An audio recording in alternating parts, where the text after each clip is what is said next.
hello. Good morning, good afternoon, good evening, guys. Welcome. Good afternoon, good morning, good evening. Anyway, you are joining me. Another Friday night football club on Gun Football. Thank you for joining. As you join, like the video, share the video, let your friends know that we are live on this wonderful Friday evening. As usual, I'm your host, Mitlai. Thank you, Mona. That's my guy. Manuel, that's my guy. Guys, thank you. Let me know where you are joining from. If you are joining me from, let me know. Let me know where you are joining from. I like the Christmas tree. Thank you. Yes, it's Christmas time. I love that it's Christmas time. So, yeah. Thank you. Guys, share the video. And as you join, like the video. As usual, they don't call me Super Chat Man. If you have a support us more, sign, the dollar sign is there. You can click on it and actually support us better if you want to. But let me know where you're joining from so I can just hail you and greet you. I know Adiola is from UK. I don't know where she is in the UK, but I know she's from UK. I know that Femia is from Ontario in Canada. Thank you for finding time. Okay, that's my namesake from America. Thank you. John, that's my guy. That is Chuven Photography, joining from Glasgow. Adela from London. Thank you. Ekene Okonko from Maiduguri, Nigeria. Thank you. Joining from Texas. Thank you. Ayuba Alisa from Texas too. Thank you guys for joining. Thank you for joining. Michael is joining from Austin, Texas, and also Crawley, the UK. Dennis from Lagos, Nigeria. Thank you for finding time this wonderful Friday night. And shout out those from Nigeria. It's already 11 p.m. in Nigeria, but you guys still have time to join us. Emeka from LA. Thank you for joining. So, yeah. Yes, and Samantha from Rashid from London. Thank you for actually for finding time to join us too. So, happy guys to be here. And guys, don't forget to like the video as you join. You are about something watching now. You guys can do better by liking the video. So, Charles is from Austin, and Ogun is from Sabinsa Forest in Canada. Samuel is from US. Thank you, Samuel, for finding time to join us. And also God's Love from London. I hail you, God's Love from London. Thank you for finding time to join us. So thank you. Don't forget our AFCON countdown. I was meant to start that one last week, but yeah. So guys, we start. So under Friday night football club. Thank you for finding time to join us today. Thank you for always being there. This is like probably obviously this is towards the end of the year, and we only have like 3 Fridays.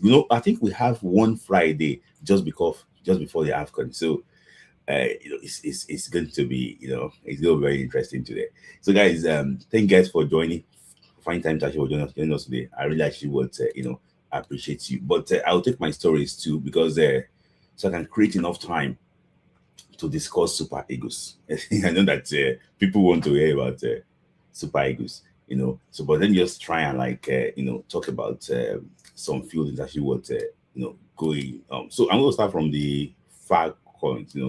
The NFF, they released a communique, and the first is a communique from the NFF that they are looking for friendly games. So it's that if you see communique number two, so that the committee minded the NFL secretary to commit what effort, energy, and critical thinking in securing a quality friendly game for the Super Falcons in the next window, just before the AFCON World Tournament.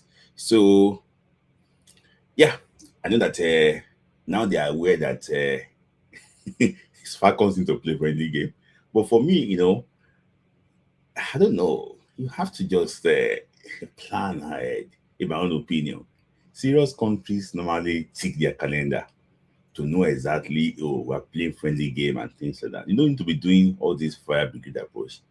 These girls will only play one friendly game or two before the AFCON. For me, I think it's not enough. And talking about even not playing friendly game in the last window, thank you to Ifeoluwa. And I got this thing from her. There's a slip up. So we used to be 37 in the world now. The yard drops to 37 from 35 or so in the world. So, and that is not really encouraging for these guests to, I don't know. I don't want to like say something that is not really appropriate, but this NFF board especially seems not to care that much about the Super Falcons. Is when the team is actually what winning. That is when you see them putting their ring light on, or flying first class or private jet to see exactly to go and cash out, on the what's it called, the team. In my own opinion, is not good enough.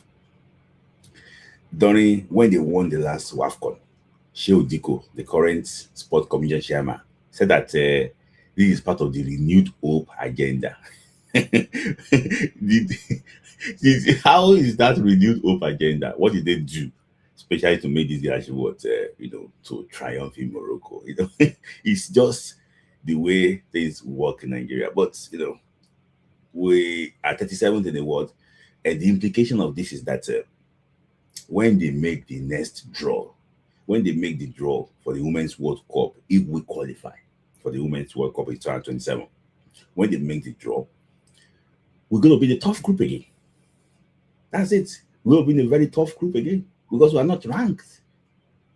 We're going to be the tough group again. The last World Cup, we were paired with Australia, Canada, and Ireland. So this time around, too, we're going to be in a very tough group. If the ranking is like this, that's just the implication. But these guys don't care. See, with due respect to my male Super Eagles that I like so much, I think the women have more potential to win the World Cup than Super Eagles. I think so. I think if we take female football serious, we have the potential to win the World Cup than before Eagles. Honestly, I think so. We just need to get it right.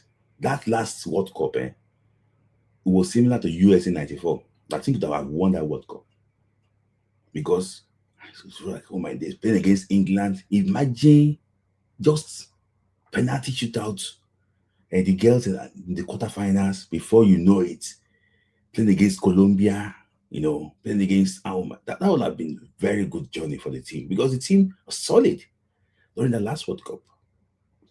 So I hope that the team, Nigeria, what's it called, the NFF or the Sport Commission, they can see that these guys have the potential to win the World Cup, compared to Super Eagles, and actually would invest more in them. So I wish the guys the very best of luck. I'll be following, them in Morocco. In fact, I might even go and see them in Morocco because I'm sure that they will do something in Morocco. I'm not trying to underrate Super Eagles, but I trust these Falcons, And shout out to them. I wish them the very best of luck. That is that on the Super Falcons. So, yes. So that is actually what. Thank you, Sagodi. Long time congratulations. We'll see you again. I hope that South Africa play against Nigeria in half-court. So talking about this communique released by the NFF. Look at number 6. It said that they're following the assessment of the performance of the referee and the matches in all the leagues: Nigerian Premier League, Nigerian National League, Nigerian Women Football League, and the Nationwide League. the committee expressed deep-seated disappointment with the scorecard of a great number of officials, and one that the Exhibit now mentions that are on the way to curb all these incidents of poor officiating, incompetence, collusion with club officials, and barefaced word manipulation of matches to favor certain teams. See, sometimes that's the reason why uh, I just laugh. When I saw this, I just laugh. I say, did they know that? See, there was a guy that came openly that he normally manipulate matches. Where is the guy now? They prosecute the guy. Let's start from there first. Let's start from there. Let's start. See, Nigeria referee officiated the game between Gabon and Kenya. Was it Gabon and Kenya? No, Gabon and Gambia in the World Cup qualifier. Horrible performance. Horrible performance. So I don't know why we just see. And the issue is this: we need to start grooming young referees and give them confidence than all these guys that are just disappointing Nigeria right, left, and center. Now, there's this school sports going on in Africa. They are bringing 17-year-old, 18-year-old, 19-year-old referees, both men and both boys and girls, to come and officiate games. Where are Nigerians referees there? You have to start from scratch. See, a lot of things are not actually what's working. But what they are saying here, when they don't have background, there's no background. What will happen? What do you expect? What do you expect? There's nobody this thing, there's nobody controlling. There's nobody controlling them. What do you expect? So, in my own opinion, I think that they are just, I don't, they are not even waking up. But the issue is that it's been there. So, just putting this one here now doesn't actually what makes sense for me. So, thank you, Etuk. Thank you for your love. I really actually would appreciate you. Thank you for the super chat. Thank you, guys. Keep super chat actually what's coming. So that is that on the communique. This thing is just trying to play to the gallery. For me, I think that they need to establish what the right institution. So actually, what to build all this referee from the scratch. So at the end of the day, they can become, they can be better in the future. But the ones we have currently now, they are destroying the NNL, they are destroying the MPFA, they are destroying the NWSA. They just need to go. We need to groom new set of referees and with the right mentality to officiate these type of games. So that's actually what that. So about the NFF and their communicate, they are actually what they are talking about. So so talking about the AFCON now, there's been like predictions from Opta about the AFCON, and this is the correct prediction. Is that to win the AFCON, based on actually what Opta is that Morocco, the chance of Morocco winning the AFCON is 19.16%. Egypt is 12.75%. Algeria is 12.27%. Senegal is what 11.6%, and Nigeria is Nigeria is actually what 7.59%. So Nigeria is part of the top 5. Really surprised to see Nigeria actually what here. But let me tell you something. If Victor Osimhen is fit, I believe that Nigeria can actually can beat anybody. In my opinion, Nigeria can beat anybody. Nigeria can beat anybody on the African continent if Victor Osimhen is fit and is in form. So for me, I agree with this. If Victor Osimhen is fit, I think the team can actually can do very well. So that is that on Opta. So they say that Botswana cannot win Zimbabwe.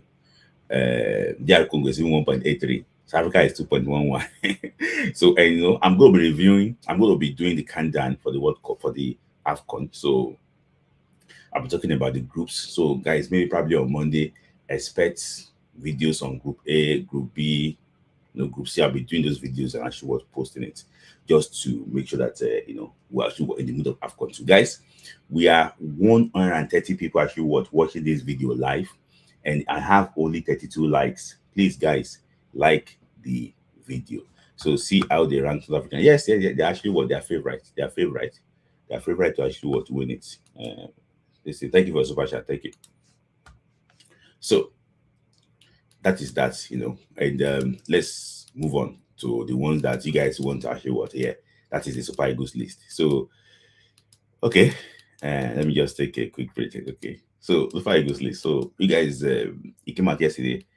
If you are following me on Instagram, I posted it yesterday that the Super Eagles list will come out yesterday.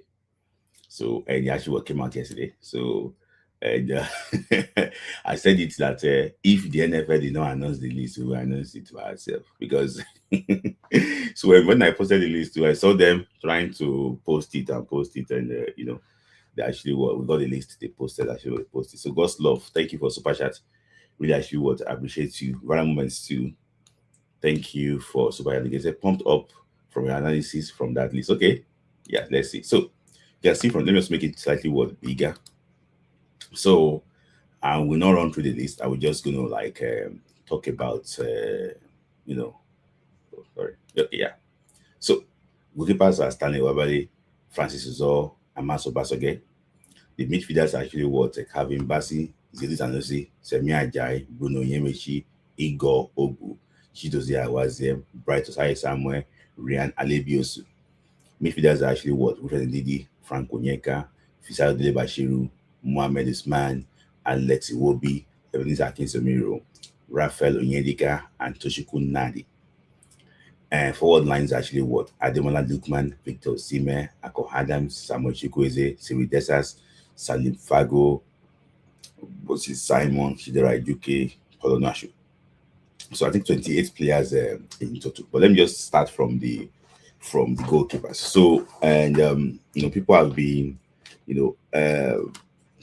calling me that oh, I should talk about this list. But see the goalkeepers. I think if you look at the World Cup qualifiers, it used to be what? Stanley Wabali. The last call-up was Maduka Okoye, Stanley Wabali, and actually what? And Amaso Basoge.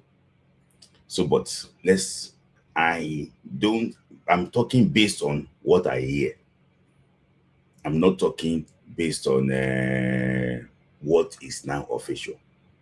But the major omission in the goalkeeping department is Maduka Okoye. And I think he has to be excused from the AFCON. And there are reasons for that. Let me just explain it to you.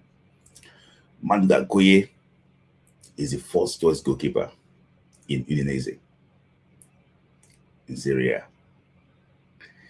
He's going to come back and probably be second choice goalkeeper in Nigeria again, being on the bench, and his club actually was playing at the first choice there. So, if you weigh the total is 2, for me, I'm hearing that it's not official from me. Nobody should hold that place. But what happened before the other AFCON too about Maduka Okoye, not actually not coming there. So my only issue here is that Maduka Okoye is still suffering from the PTSD of the AFCON in 2021. Honestly, if you look at the body language, it's not like the way it used to be before, even coming to the national team. So for me, I think, if it's me too, that I'm coming for this AFCON, and at the end of the day, there's going to be a different mistake. They will not throw me under the bus. Me too. I go, because people don't know this, that they sent death threat to the boy during that AFCON. They did. And if anything should go wrong here, the mushroom journalists, you see them dancing around the team. They will point to Maduka Okoye that he caused it.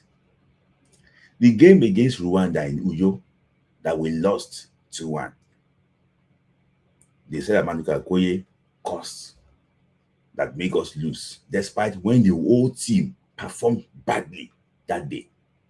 People came out for Maduka Okoye. So, in my own opinion, I'm not saying that. So, if you look at it, both sides too, I think probably is not ready mentally. Everything is mental. The journalists that you are seeing here, very unprofessional people, They threw him under the bus. They abused him. They threatened him. When he made mistake, I will not say even his mistake, during that AFCON 2021, two of his teammates, I will not mention their name, two of his teammates, they went to his room to go and tell him that why did they allow that boy to enter now? When you make mistake, you see that, so your people around you, see, anybody can score own goal, anybody can make mistake. For example, now, is it Joshua Kimmich that scored own goal against which team again? For Bayern Munich in the Champions League, he scored own goal. Was it not Joshua Kimmich? He scored own goal. His teammate went to him. Two of Maduka Okoye's teammates, I will not mention. One of them is not in the team again now. He's using left foot. I don't want to say.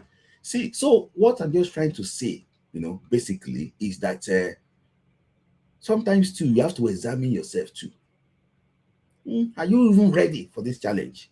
When Nwabali against Congo, when he got injured, they were trying to bring Maduka Okoye on. You can see the body language. He didn't want to go. He didn't want to come on. Because you can see the press, the everything is on this guy. Is it because they find him? So for me, if he thinks that he will have peace of mind there, when he's ready, maybe probably bring him a match-friendly game, let him keep those two games. Where AFCON qualifier coming up in September, let him start those games from the beginning. Then he's going to gain confidence. But the truth is this: there's the people are just really, not really actually nice to this thing. And I've seen some journalists here, so unprofessional set of people. I've seen them say one person even tweeted that a particular journalist is hawking Maduka Okoye, oh my days. So that's why sometimes I don't have any respect for all these people that call them they're this mushroom journalists. With all respect to that, I don't have respect for them because they are so biased when they are trying to analyze. That's why I don't go on Twitter, because there's so many mad people there. But Maduka Okoye should come out and make decisions very quickly, and I hope that Erichia Ashiwot understands the whole thing. So, and there's more to it. There's more to it. Apart from that, in actually what happened, there's even more to it in camp. In camp, there's more to it. There's more to it in camp, but let's just leave it that way. So I think he has been excused, so he's not in the team. So in the defense line, we know that the AFCON is no longer available. So we have Kevin Bassey, Zaidu Sanusi, Semia Ajayi, Bruno Yemechi. In this defense line, there's nobody you can actually really even add to the defense line. There's nobody you can add.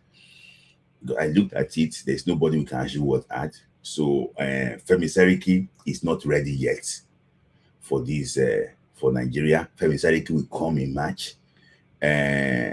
Honest Aono is not ready yet. Honest Aono might probably be coming next year if things be. So there's some players coming up, but they're not just ready this. So for me, I don't think there's really anything bad in that defense line, But it just to tell you that the level of players we have now is just, it's not as good as before. Let me just try and take these comments quickly. Who sent me super chat? Okay, thank you, God's love, for super chat. Thank you, very much. Okay, thank you. I think I've read this one before. He said that two different body language, even Babali is actually holding on to that number one as mad. Since actually was saved those penalties, Nigeria should shut their mouth. Yes, that's what happened. So that Uzo has caused 2 World Cup directly and indirectly. See, before I even go to this defensive lineup, I don't talk about Francis Uzo. I know that players can actually change, players can improve. But in my own opinion, I think, Francis Uzo has come us more armed than good in the national team. I don't know why people forget things easily. I saw a lot of people posting highlights and everything. See, Uzor made more than 10 saves against Man United. More than 10 saves in that game. But when he came to Nigeria, what happened?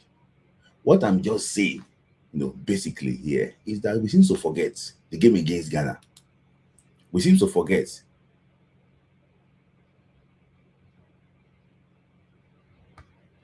We seems to forget how this guy cost us in national team. So, but say he has improved. Let's see what he will come and do. But in my own opinion, I just think that you know, it is bad that there's no competition in that area, and that's why we are calling Uzor back.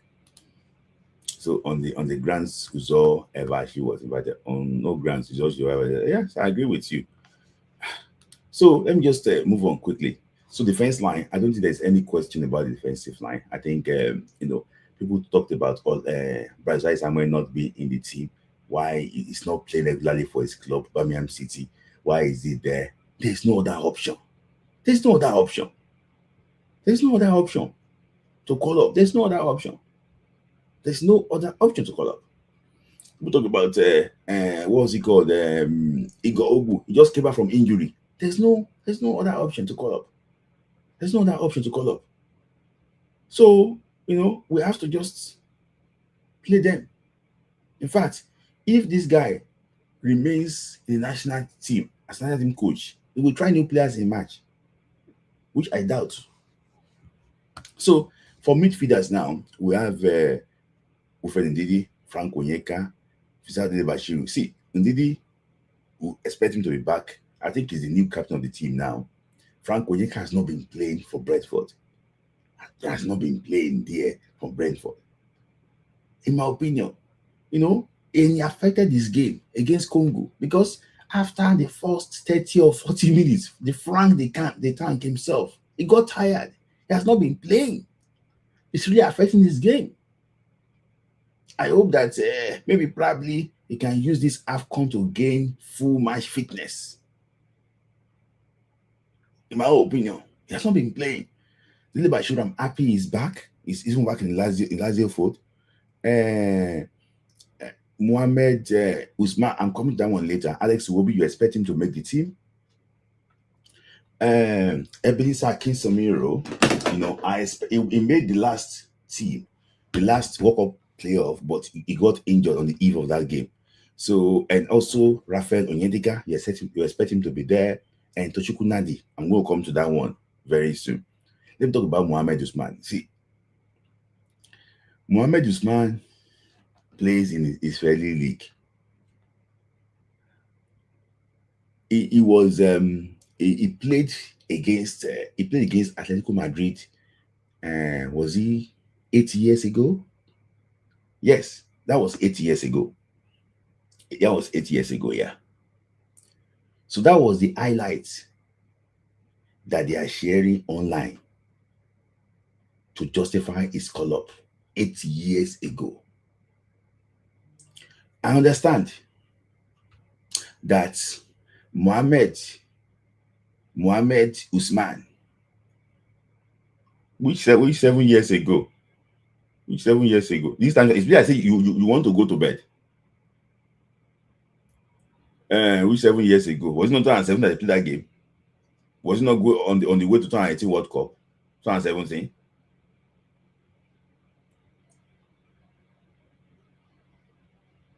In my opinion, how did that guy make his way? Who signed the list for that guy to make it to that team? Who signed it? Based on my investigation, he said that he replaced what? Alassane Yusuf in that team. So that means that is to replace a player not by replace a player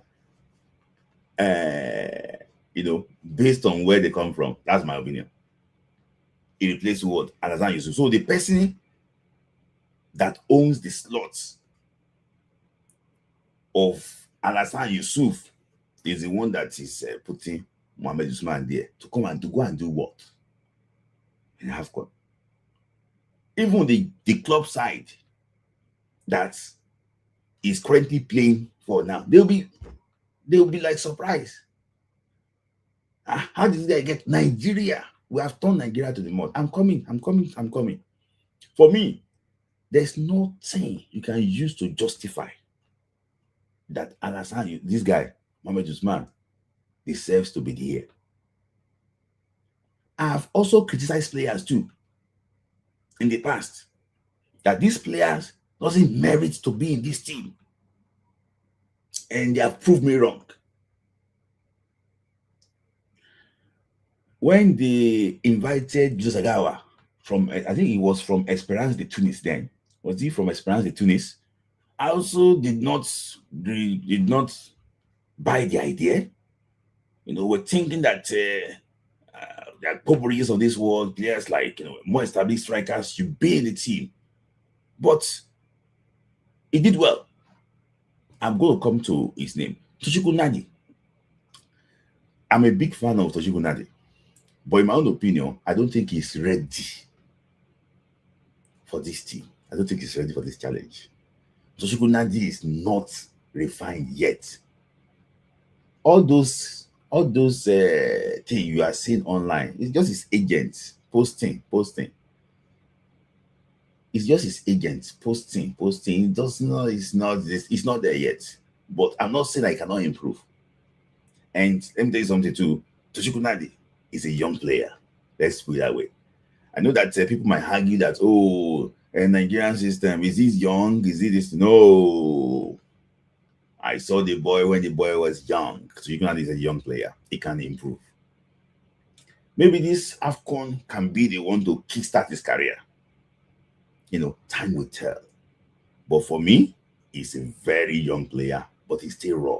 I don't think he's super egos. But the issue is that we don't have anyone at 23 for these boys to play. So, forward line, I want to talk about Salim Fago. So, Salim Fago, I think Sadiq Umar made the list. But I think Salim Fago replaced Sadiq Umar on that list.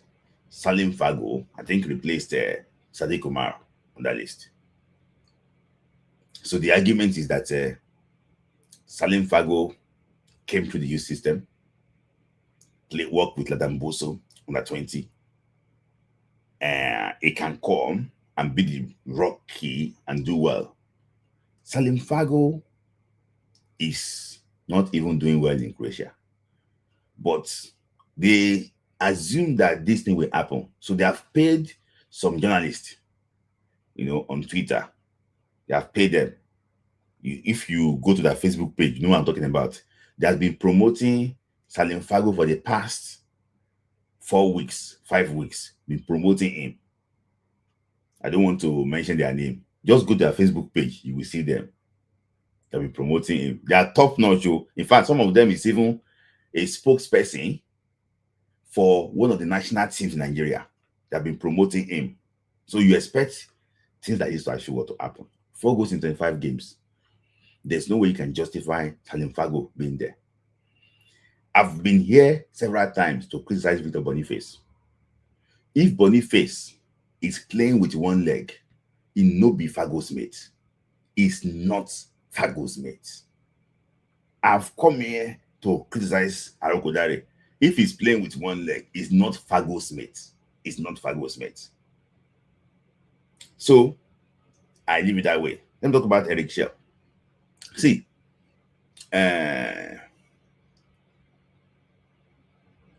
if I be Eric Shell, I will not take this team to the AFCON. I will not take this team to the AFCON. I'll just ask them to take their teams, go and call a guavo, and I'll not take this team to the AFCON. Because based on what you can see here, people say, oh, Eric Shell from my hand. Eric Shell picked his team. Eric Shell did not pick 28 players. Eric Shell picked his team. And NFF too, they also picked their team. Don't forget that CAF will only pay for 23 players. The other 5 players are from the federation. Who will pay for them? Who will pay for them? So, for me, if you look at a player like Ryan Alebiosu, with privilege of my very good friends here, I knew how the boy, they work on the ground. It's not NFF that invited Ryan Alebiosu. It's not NFF that brought Siri Desas back. I'm just telling you that. So it's not as if NFF are actually in full control of this team. Don't be surprised when they get to Morocco. Salim Fago and Mohamed Usman, they might be training in the back of the pitch, one area. Maybe if God help us, we beat Tanzania and Tunisia, they just play like 2 or 3 minutes in the last game to mark register. Let's be honest. It's this. If NFF want to sponsor somebody, who will they sponsor? Who will they pay for? It's those that is their interest now. So I don't know why people are just surprised. Do you expect anything better? NFF want to sponsor players to Morocco. It's going to be packaged. Do you think NFF will use their personal money and send Salim Fago to Morocco? Do you think they will use their personal money? It's going to be maybe probably from the agents. Let's be honest. Because when I saw people being emotional, this thing, NFF will not use their money, this thing. It's going to be maybe probably, just package, push. That is it. They will not use their money to do all those things. They will not use it to do this thing. They are the ones sponsoring the other ones. CAF is not involved. That's why you hear that Gusso say he wants to collect the full hotel that they are going to be using. The full hotel that they're going to be using, want to collect it. Even if it's more than, I'm telling you, if it's more than 28 players that they agree, if it's up to 35, NFF can sponsor 35 players. No be agent go sponsor them. No be agent go sponsor. So let me just take some quick comments quickly. So I'm sorry, I've missed your super chat. So I'll be right there. Okay. So when I say that Smith, who is your favorite pair in the defensive? I think it's going to be Ajayi and Calvin Bassey.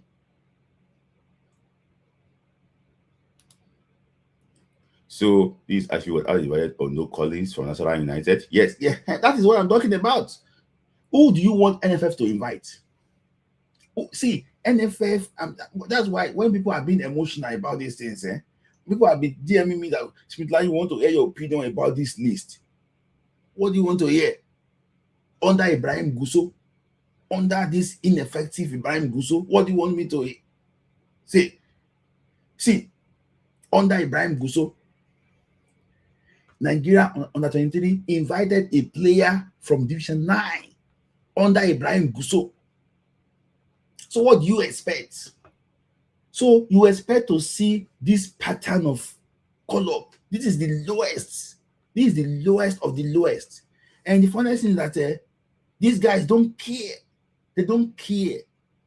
Gusso is not a sport administrator, he's a politician. So what do you expect? Under him, things like this will happen.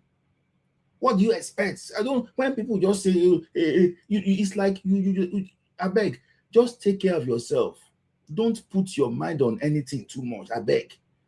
Because what do you expect from these guys? They don't know jack about football. What do you expect from them? So Nigeria is a joke when it comes to administration. Yeah, I agree with you, Dr. Light.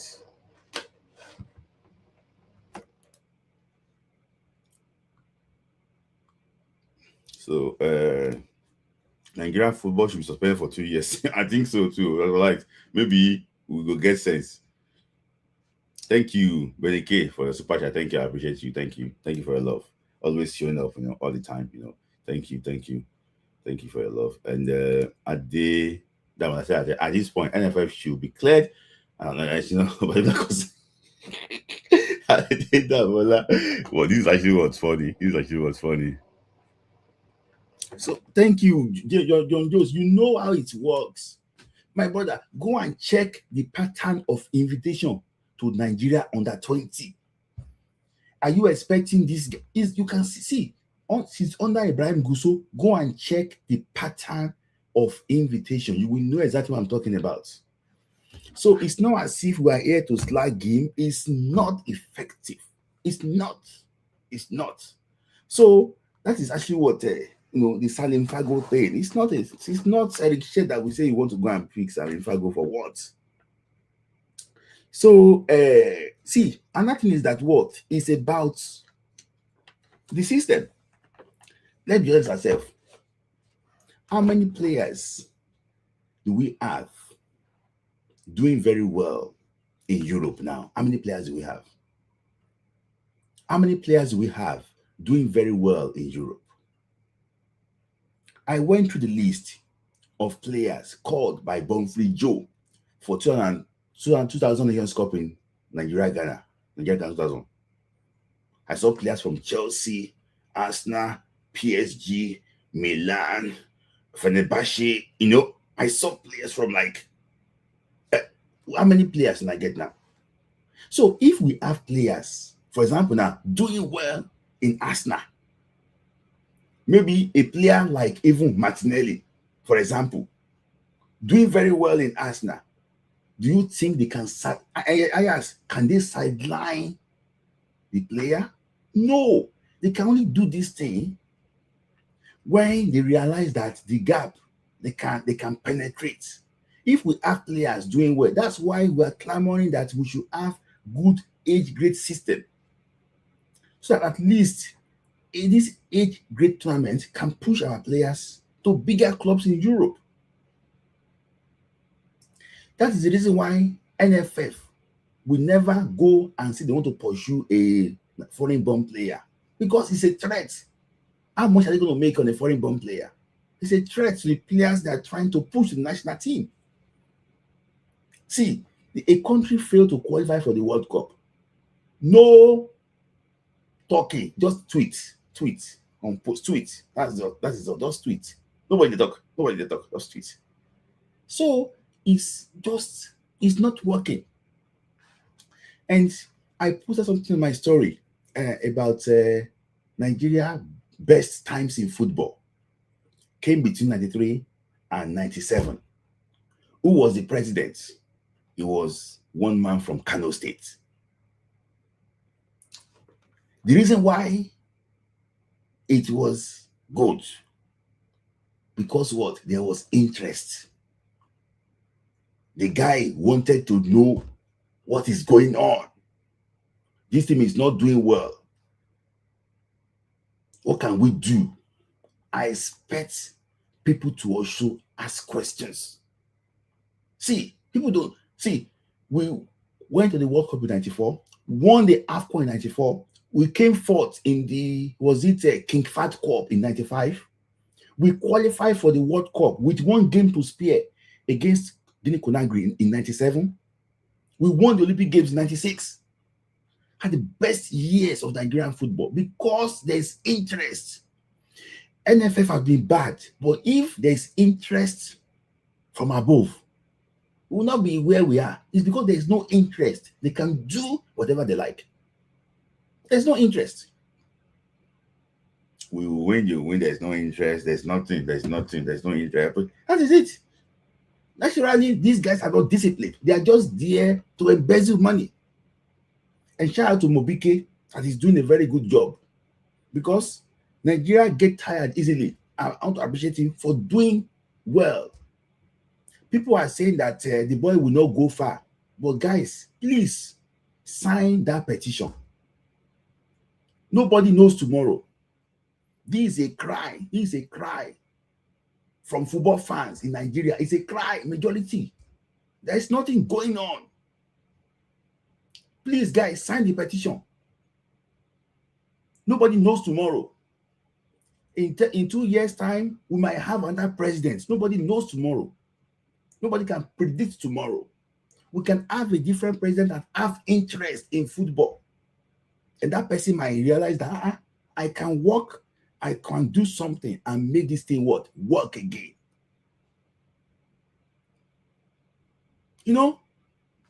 Nobody knows tomorrow. It's God.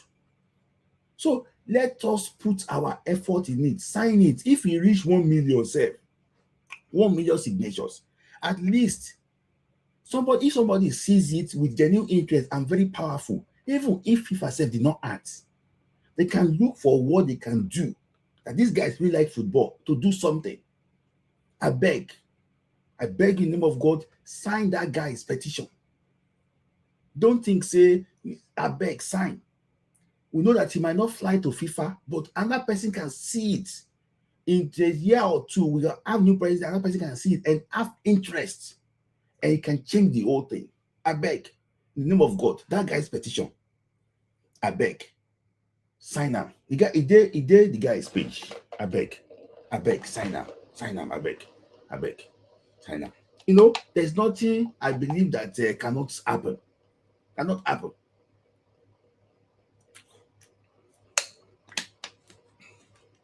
I believe that sometimes when things get tough in that country, things just try or just change quickly. Things can change.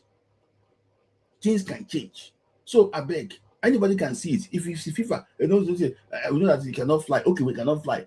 But somebody that is powerful can see it. Say, for 1 million people to sign this petition, that means that something is not working.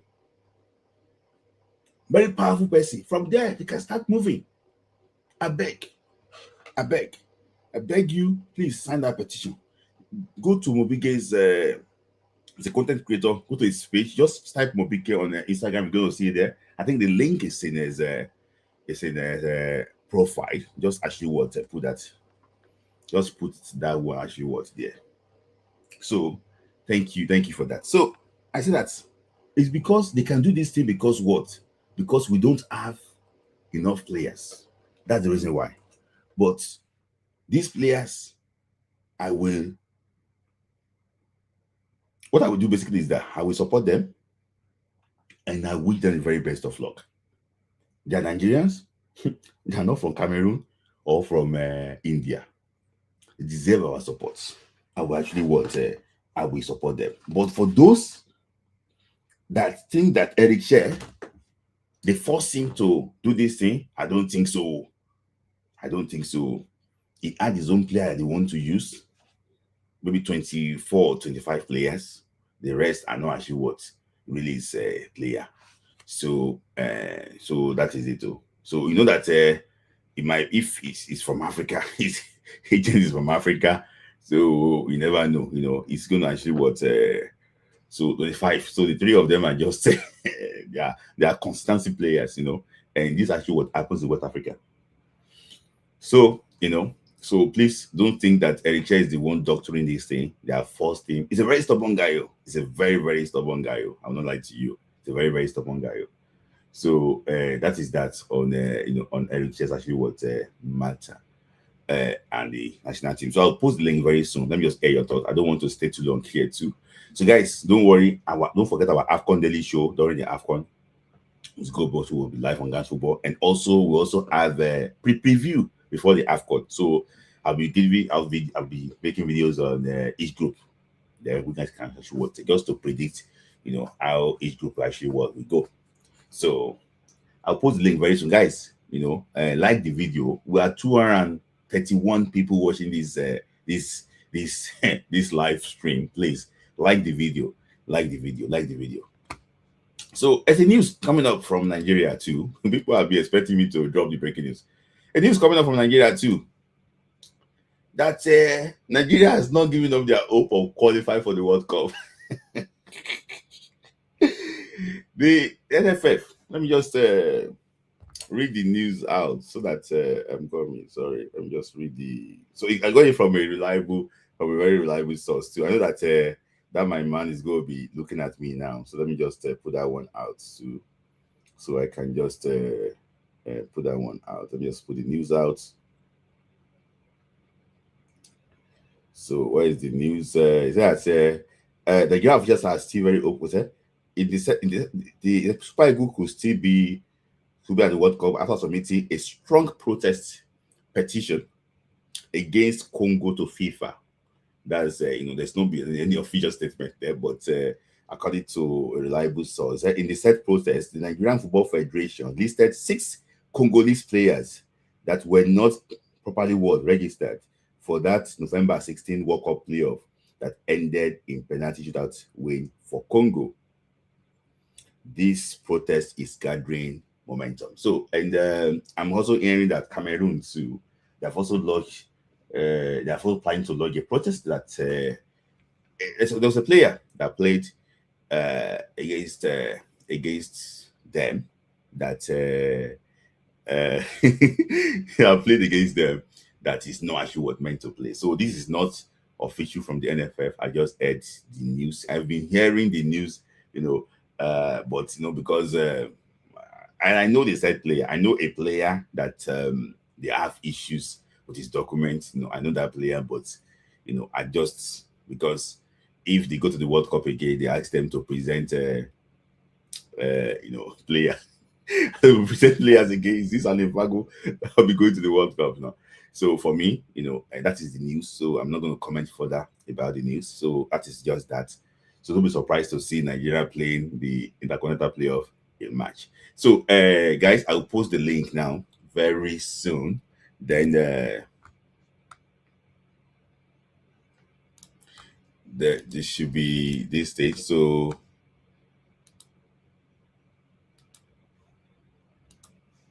yes. So who told you that it's not fair that it's even doing all these things? I don't trust them. The link is there, guys. Make it very fast so that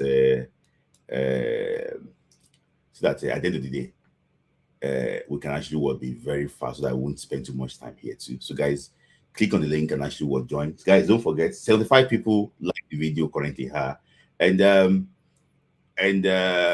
we have 227 guys. Please like the video, like the video, like the video. The link is there. The link is there. The link is there. The link is there. Like the video, like the video, guys. There's also super chat there too. Super chat, you can see that. Please, guys, you can do better. The super chat too. You can do better with super chat. You can do better. Click on that super chat sign and actually let's do business. So I have my first caller here, and that is my regular caller. If you have been here, several times, you will know him. And he's very strong in his opinion and say the whole thing the way it is. So I welcome Chris. Chris, thank you for joining, Chris. Another Friday. Thank you, Chris. Hi guys. Yes. Smith. Good day, man. Yes, good day. Yes. So I know that the people have been talking to me about the list and everything. So what's your opinion about the list? Let's start from there. First of all, if there's anybody from the north here that's in this show, I just have a question here. In Nigeria as a country, we have been meant to believe that the northerners have majority of the people, of the population in the country. Mm-hmm. So how is it that we can't find one good player, one very good player?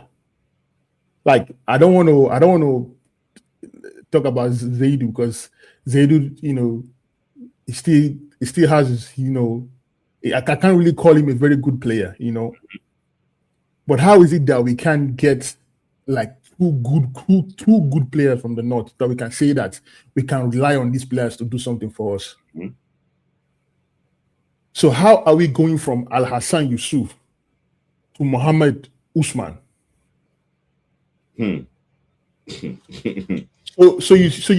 if you are saying that he got picked because of the quota system, so are they trying to tell us that out of the whole population in the north, out of everybody that is playing football anywhere in this world, that this is the representation of the best talent they can get? to represent. The issue. Let me just say something on that note. I also made contact too. The issue is that they want the team to be like a true representation of Nigeria, and that the northern people, they will not really connect with the team if there's nobody from their own side there. So, but then again, if you're calling a player that you know that he's not going to get game time, so what message are you sending to the people in the north? Because the thing is this, yeah, we want football. We need people. We need players that will inspire people back home. If you can find a good player, a very good player from the north that can play very well and contribute very well to the team, it will inspire more people over there to want to go to play football. Yes.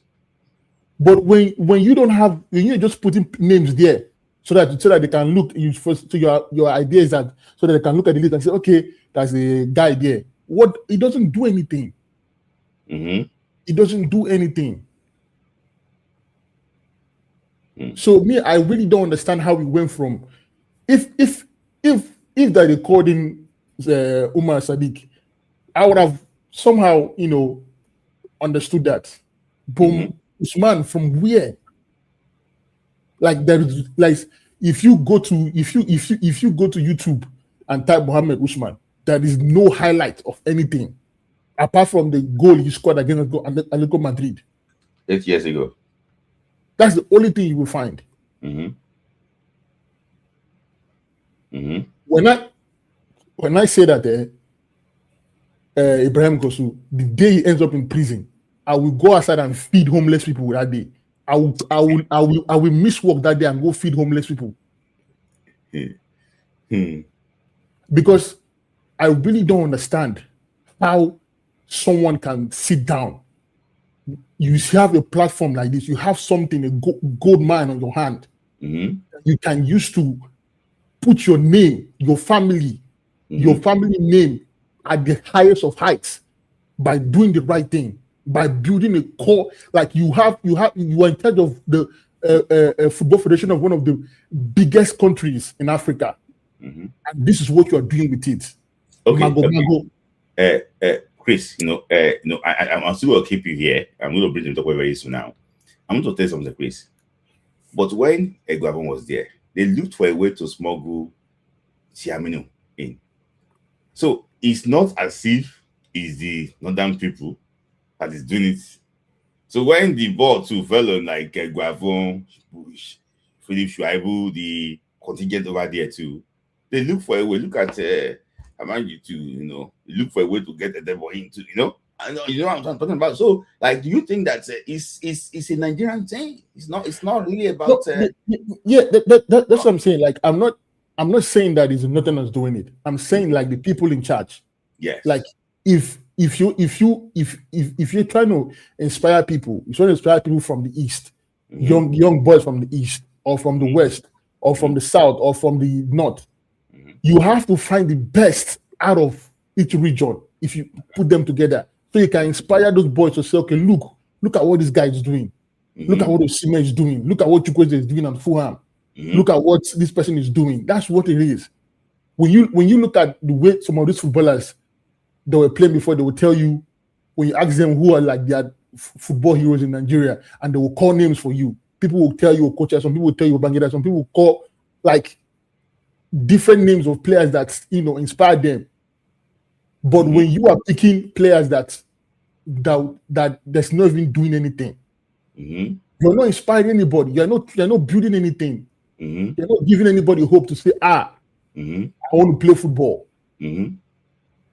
Because, like you said, the closest thing connection to them is them seeing if there's a kid in the north that sees where group of people are gathered watching football, and then he goes there to watch, and then he sees a guy, Usman, and then he's playing very well. He scores a crazy goal. What does that do for that boy? It inspires him to play ball the next day. Talking about progressing players down. Even if I respect this man very well, Godwin Nagina. I don't know, maybe you know him. Very fantastic journalist. He's been doing this job for a very long time. I saw him promoting Mohammed Usman. You know, this is a guy that we thought that should be a very good ambassador. You know, I now realize that what do we even have left? You know, like sometimes those things can just drive you crazy. I saw them, I think they have paid them, they just went on Twitter supporting, you know, I don't know if they went on rampage. Yeah, I've been seeing Salam Fago this everywhere. I've seen Mohamed Usman. If like, you know, no when I told you that we don't have journalism in Nigeria again, people think that I'm just joking. But you can see that is the truth. But just hold on there. Let me just bring Timtokwe quickly. Timtokwe, thanks for your time. Your thought. Good morning. Good evening. Yeah. My brother, how are you today? Thank you. Yeah. First of all, I have the question, Larry. You didn't think that the Congo petition is it legit? The Congo is the legit player to is it legit? The Congo stuff is legit. I think it's legit. Okay, that's by the way. I don't concern me. I was watching this morning. I was watching Omar and Toby dragging this afternoon on Twitter, and I was very mad when Toby was saying that was praising Mohamed in the score that when he was playing for Nigeria, the talent was good. Just the boy is not good at all. Not playing for Nigeria last was in Olympic 2016 Olympic. That was last time I played for Nigeria, and go and check the stat on Wikipedia. It's done an 20 match for Nigeria, not strike good for Nigeria. That 20 match. That was on Wikipedia. So I don't know what they are doing in that NFF stuff. And on Maduka Okoye, I think Maduka should learn to have a thick skin. What do I achieve for Nigeria if you have a thick skin? Now let's say people now grant Nigeria that playoff ticket. When they come back and play for Nigeria again, after what he did now, if we truly rejected the manager's call, because I'm not sure that the manager will drop him automatically. Because what I'm saying that how do you call that make Udero against Lesotho in Uyo and that mistake and called when I played Maduka Okoye. And for Fago, which Fago? Even that boy that they want to sell to Chelsea, that young man, I forgot the young man. Say winger is better than Fago. What do you say? His agent is just the one promoting that. Just it's a lie. Okay. Even that boy better than Fago. Now that one of them that goes to me or Otele, not better than Fago, and I call him Fago to Fago. Fago never match it. Focus. Who does that? NFF is just a shit and stupid man. I'm sorry to say that. It's just a shit. They want that money. Going up. I was trying to play. I want Nigeria to play. Play like Adam Lachino. Play like this young man. Aruna Lukman. All those that better players that both your glass. Nigeria go to 20 Chile. You can't play together. Bamba ya play Bamba in the 20 times, 3 times, Bamba on that 3 times. And you are bringing Fago to smile. What Fago better than Boniface. But better than this guy Arokudayo or anybody. I'm bringing Fago. Which Fago? Fago. Anyway, yeah. AFCON, I watched AFCON, but I'm very sure I will resign. Because these people will spoil your name and they will destroy your CV. Look at what Coach Bako did. You drop people, drop a thing and I play better. What call from destroy your line in your scope, drop him because of platform. And I'm bringing in Fago for what? Anyway, thank you. Let that boost call. I just want the region best of looking at call. God bless my brother. Good night. Thank you. Let me just take some quick super chat quickly. And okay, I think Shanopi just was ready. So let me just take super chat. Thank you, Tim Blaze. Thank you. And also And I think I got a comment from Benny K. I don't know Benny K's comment. You sent in super chat before, but you did okay, Benny K. It's that but the trip is fit in the team actually was have corrupted the list. Yeah, I agree with you. Like putting a drop of poison in a glass of water. That's this. I agree with you. I agree with you. I agree with you. I agree with you. Is I agree with you. I agree with you. So another one is about myself. I say, who is the other slot? You don't mention the name now. So even with the Yoruba slot today, it's also like they do all these things. We know that. So thank you. I must say I quite don't ever get slot. Who going to replace second? So thank you. Fago or Fogo. Fago or Fogo. So let me just hear my thought from you, Chris. I'm going to bring Shanopi and God's will Etuk on. I'm still going to bring you back. I just want to hear your thought before I bring other people on. So what's your comment about that communique that the referee has been colluding?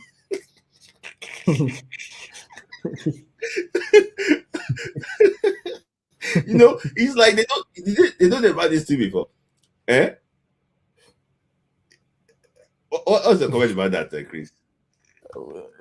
See, like sometimes like there's some headline you read like this here. You just know that you can only find these kind of things read these kind of headlines in this part of the world. It's something that you can't like someone in the UK or in Germany, they read that kind of headline, they'll be like, understand. But for us, it's something you just look at, you read it, and the next day everybody go move on with their life. Nothing happens. Just like the way we did not qualify for the World Cup and nobody's saying anything, everybody is just quiet. And our president went to the World Cup qualifier because he believes that we're going to go to the World Cup when FIFA takes and speaking about that stuff, if FIFA decide to do it, there's going to be a heavy backlash, like heavy. You yourself, you are aware that the Congolese are threatening. Yes. Like they're actually ready to go to the headquarters to go protest. Like they are waiting. Like they're really waiting that if FIFA says it, that disqualify them, they are ready to go. Like they're going to do a massive protest. So that's why, for me, I think FIFA are not going to do it because right now there's a lot of heat on them with what happened with the World Cup draw. So they're trying to do like some good PR for the World Cup. So I don't think it's going to happen. I think they will find a way to either find them and move on with it. But I don't think they're going to disqualify them. Yeah, because it's going to be very unfair for them too. Because I was in one of their. I think the thing already got to them. They're like threatening that anything that happens, they go to protest this World Cup. Like they go to carry banner. Well, let's be honest. We have seen different World Cup where people carry banner, but because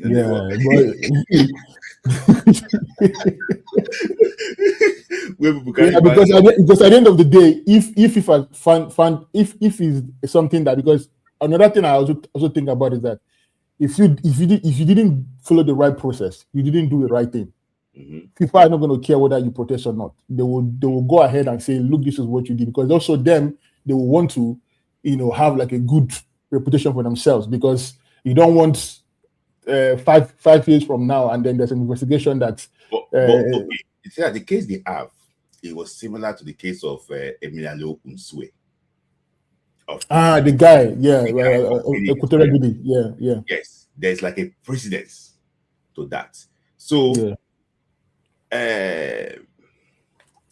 it's just sad. See, it's just sad. So Chris, I'll bring you up back. We're gonna ask you what any show, but please don't go. So let me just bring you Opie and Goswill, yeah. So Shanopi and Goswill. Yeah, Shanopi. Oh, I think you have to mute one. Yes. Okay. Can you hear me? I think you have to mute.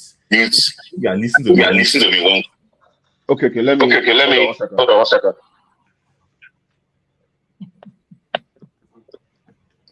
Is it better now? Just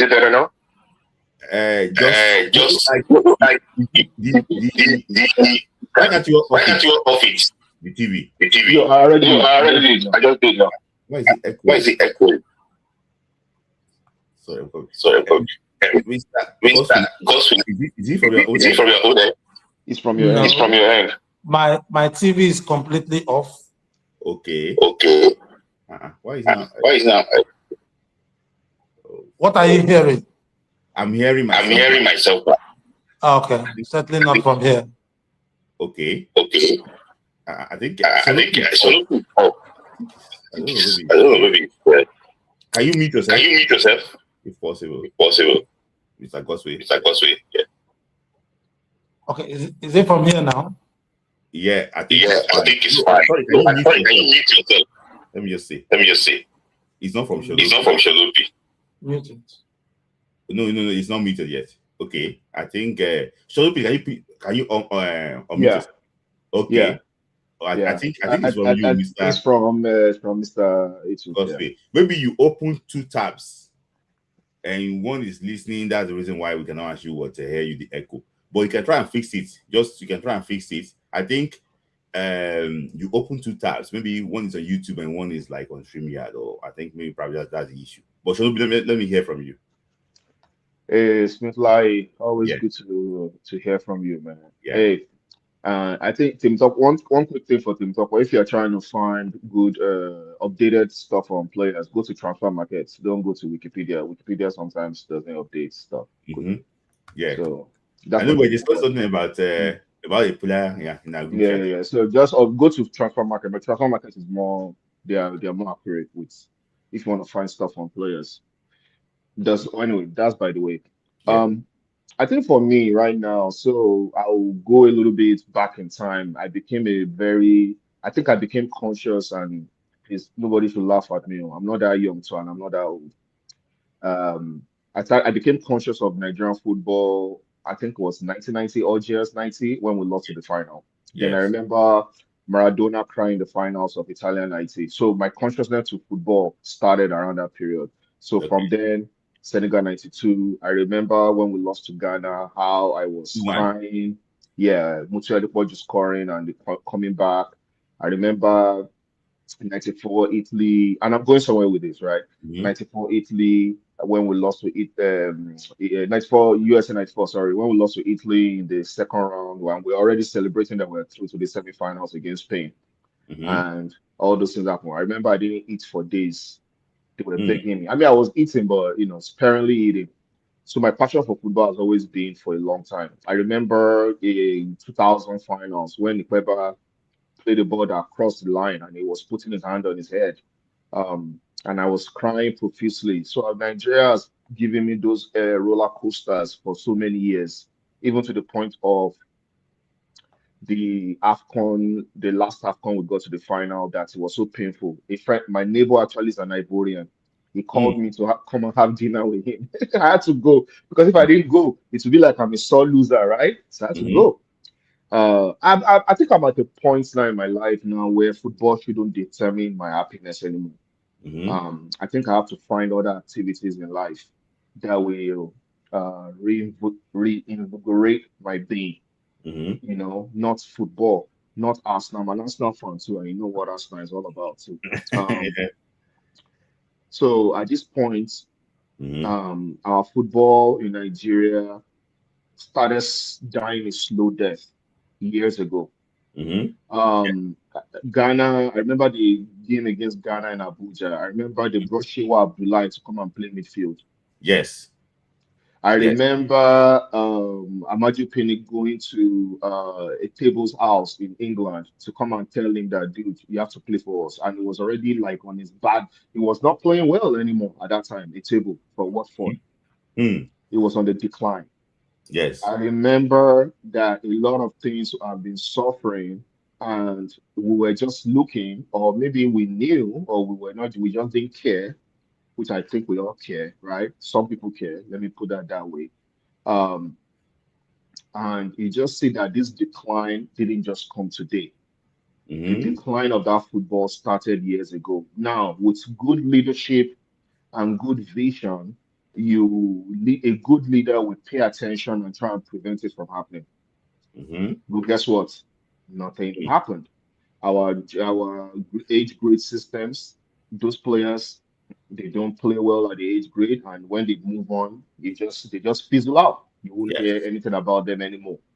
So this death of Nigerian football started years ago, and now people are now saying it, and people like C Immobile, the content guy, is crying now. Yes. He's crying on something that has, had already like died. So this AFCON, I'll be patriotic, but I'm not going to expect too much from this team. I mean, I expect us to go beyond the first round. We're not that bad. But when it comes to the heat of the matter, when it comes to the crunch time, when we play against better teams, it will show. You saw that against Congo. It showed. And it's pretty sad. I'm not gonna be the one to start calling why they brought in this player and why they didn't bring in this player. And I can also say some of the players that were dropped to, they deserved it. I'm sorry. Aroko Dari, I'm sorry, with his frame, with his eyes, with what God has given him. I think he needs to be doing more with that body of his, right? So them dropping Aroko Dari, which I feel like is not fair because comparing the folks they brought in, but I can also say that what have they even done, when they were given the opportunity to play for Nigeria? Sorry, so Nobi, I think the decision to drop Arokodare was made after the Congo game. Yeah, right. I'm not going to disagree with you. So what have they done? What has Boniface done? I've already heard about that. What have they done? What has Boniface done when he was given the opportunity to shine in the colors of Nigeria? No. So when you look at it, even forget about APC politics or APC NFF or PDP NFF that we have, right? Even I want to see new names. I'm sorry. I want to see new names. And in a way, yes, I want to see Salim Fago. Let's see. Even if it flops, let's see what it does. I want to see Alibio Shu. Yes. I want to see that guy that you just said that the guy from playing in Belgium, Inadi. Very good player. Inadi. Yeah, but you said it's a diamond in the rough. Maybe you just know. The only thing is that it would have been nice if they'd given them some opportunity to play in like some tournaments. But we know that the current FIFA window is very, very, very, very tight. So back in the days when Keshi, prior to the Nations Cup, took on Nazi, Umba, brought some guys from Europe, the guy from Russia, all those guys, and they blended Fergo Good, God bless you. And they blended with some home-based players, and they went around. Those things paid off. But there's no luxury. Nusa Igebo, I think was playing in Spain or Israel at that time. I think he left Israel to Spain. Real Betis or something. Yeah. So those things also helped Keshi. But unfortunately, with the new style and the new window, the clubs, the associations are getting greedier, and they are playing many games. In England, you play Carling Cup, you play FA Cup, you play Father's Club, Mother's Club, Cousins Club, Sisters Club, everything. You play different kind of cup competitions, right? So I can understand why. So to be honest, aside of this, like, you know what? The guys that were given opportunities, they didn't do nothing. Why don't you give a new guy? Let's be honest. All the Nigerians' expectations right now is zero. It's to the grass. It's to the ground. Nobody's expecting anything. So let them see what they're going to do. If Nigeria ends up flopping in AFCON, I don't think anybody's going to really raise an eyebrow and say, my head, my belly. Nah. People just be like, well, it's a continuum of what we've seen, right? Just let Osimhen just leave the pitch for 15 minutes. Everything will scatter, right? So to me, again, going back to what I'm saying, this pain and this slow death of the Nigerian football that we've had, that's been going on, I'm sorry, it's gonna get worse. I hate to be the prophet of doom. It's gonna get worse, and at the point, maybe we'll just be a rugby fan, me and you. Inside of your show, you're talking about football. We'll be talking about rugby. We'll be so versatile. So we find 5 year rugby. Oh man, it'll be fun, man. We'll learn rugby. I will just go on YouTube, learn how to play rugby. And we'll start talking about, we'll be going to the technical, all this your analysis that we're doing, screenshots of stuff. We just be rugby. Or maybe Ijaimu, or this wrestling, whatever that, and jokes aside, it's gonna get worse before it gets better. That's what I'm trying to say. I think countries have gone through it. Senegal went through a patch, but they fixed it. Remember post 2002, Salih Diao, Fadiga, Elhaj Diop, Papa Diop of blessed memory, all those guys, Tony Silva, the goalie, Cisse, all those guys, right? Kamara, legendary players. Post 2002, what happened? We didn't hear Senegal for a long time. 2006, they didn't play. 2010, they didn't play. 2014, I think they just came back in 2018. 2014, they lost to Ivory Coast in the playoff. Remember? Yeah, I remember. So they were close. That was when they were coming back. So they missed 6, 10, 14, 12 years. They came back in 18. Yes. So now we'll go through this death, but the thing is, what are they going to do about it? Yes. So it will get worse. We have the capacity to bounce back. No. Yeah. It's Niger. Niger know they carry last, but we have the capacity to bounce back. No, at the moment, yeah. But we have I'm sure we have the ability. Anybody has the ability to bounce back, regardless of nationality. But what are the federation? What are they going to do about it? What's the plan? The reason why I said that these people, I don't think this set of people leading the NFL, they have the capacity to actually bounce back. It's just because the way they have handled it. But they will go. They will go. They are not going to be there forever. They will go. New people will come in. Life is about changes. Leaves wither. About academy. Yeah. Trying to restructure academy. I said it here before. I think they are sharing it. I know that they are sharing this video, but listen to us. I don't believe that they have the capacity to actually to share. But I want to ask you this question before you go, Shonobi. Yes.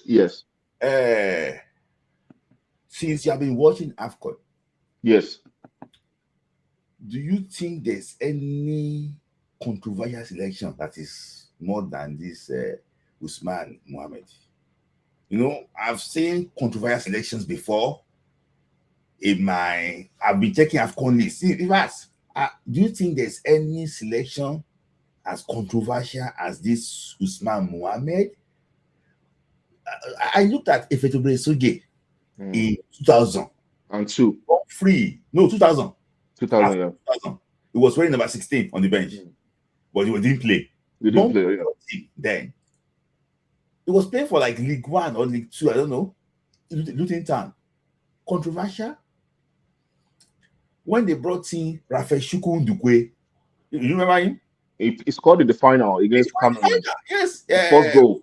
First goal. The first goal to the road to equalizer. He scored the first goal. To the equalizer. Yeah. So do you think can you just set your mind?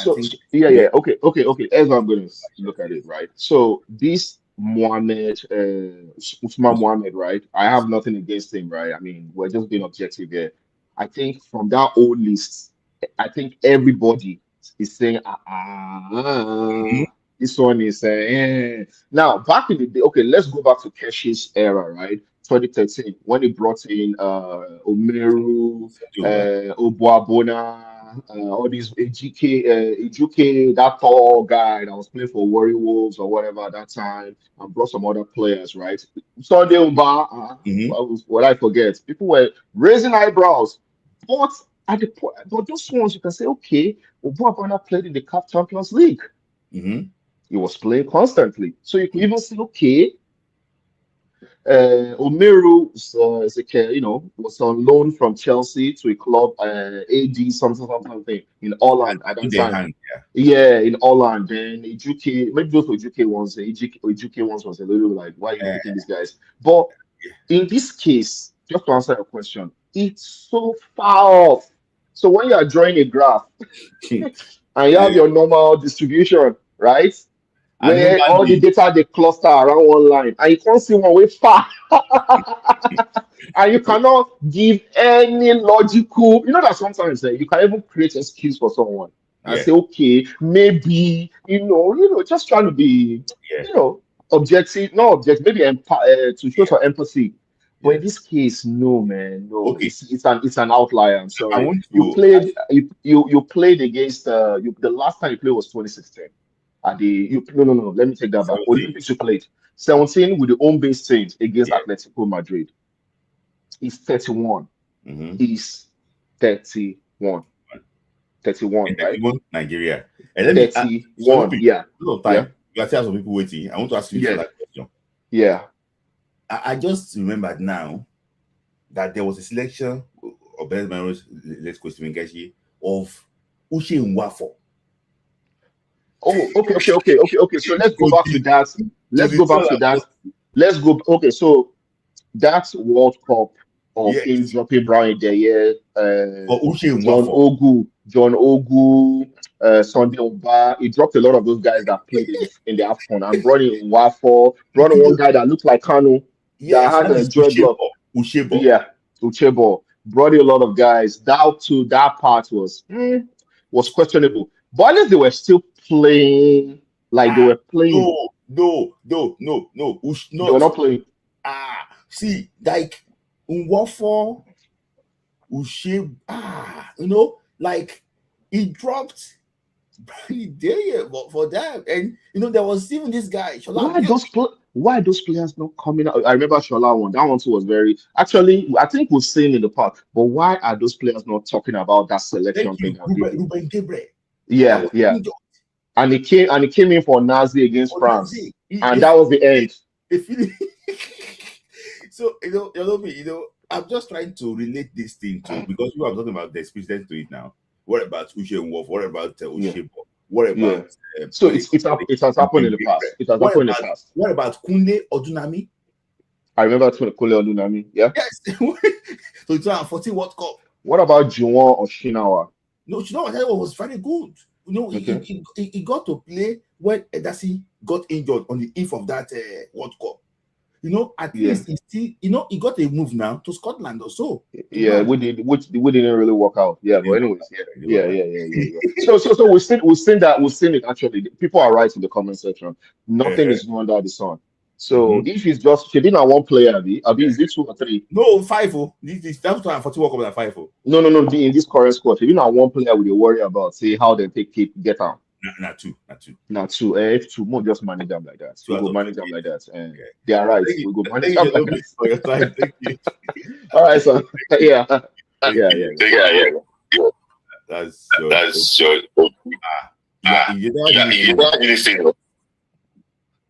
You never fix this audio.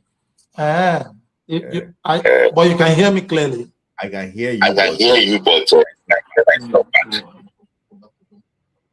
we probably can rejoin. You have to just focus on me directly, because don't use any.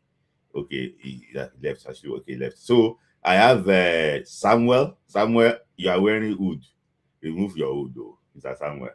And Ovi. I have Oviness. Then Omberi and I don't think we come after them. In fact, they will come and exchange blows.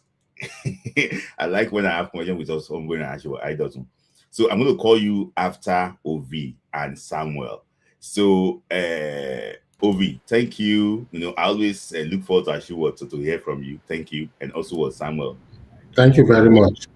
Use wood where you use okay, no matter now. Let me hear from you, Ovi, first. Yeah. Ovi, thank you again.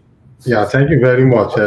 Before you start, shout out to you. I got a lot of comments from you when you actually was they were really, personality. Let me just take super chat quickly. And thank you, Connect to God, for the show. Thank you, Ashua. I really appreciate. Thank you to James Ogbogi. Please come to comment. James Ogbogi said that not sure about us leaving the group. Didn't we lose any World Cup? Didn't we lose any World Cup qualifier? And Uganda, good league, can Can actually would run forever. Tanzania, good league also. Let us pray. We hope. Another one, Remali, thank you for the super chat. You actually would appreciate you. Guys, keep it coming. And for that moment, tell that you won was me though. Yes, he did better and the World Cup now. So Ovi, let me hear from you. Yeah, thank you very much, Smith. Yeah, thank you. To talk in your sports forum and everything. Yeah.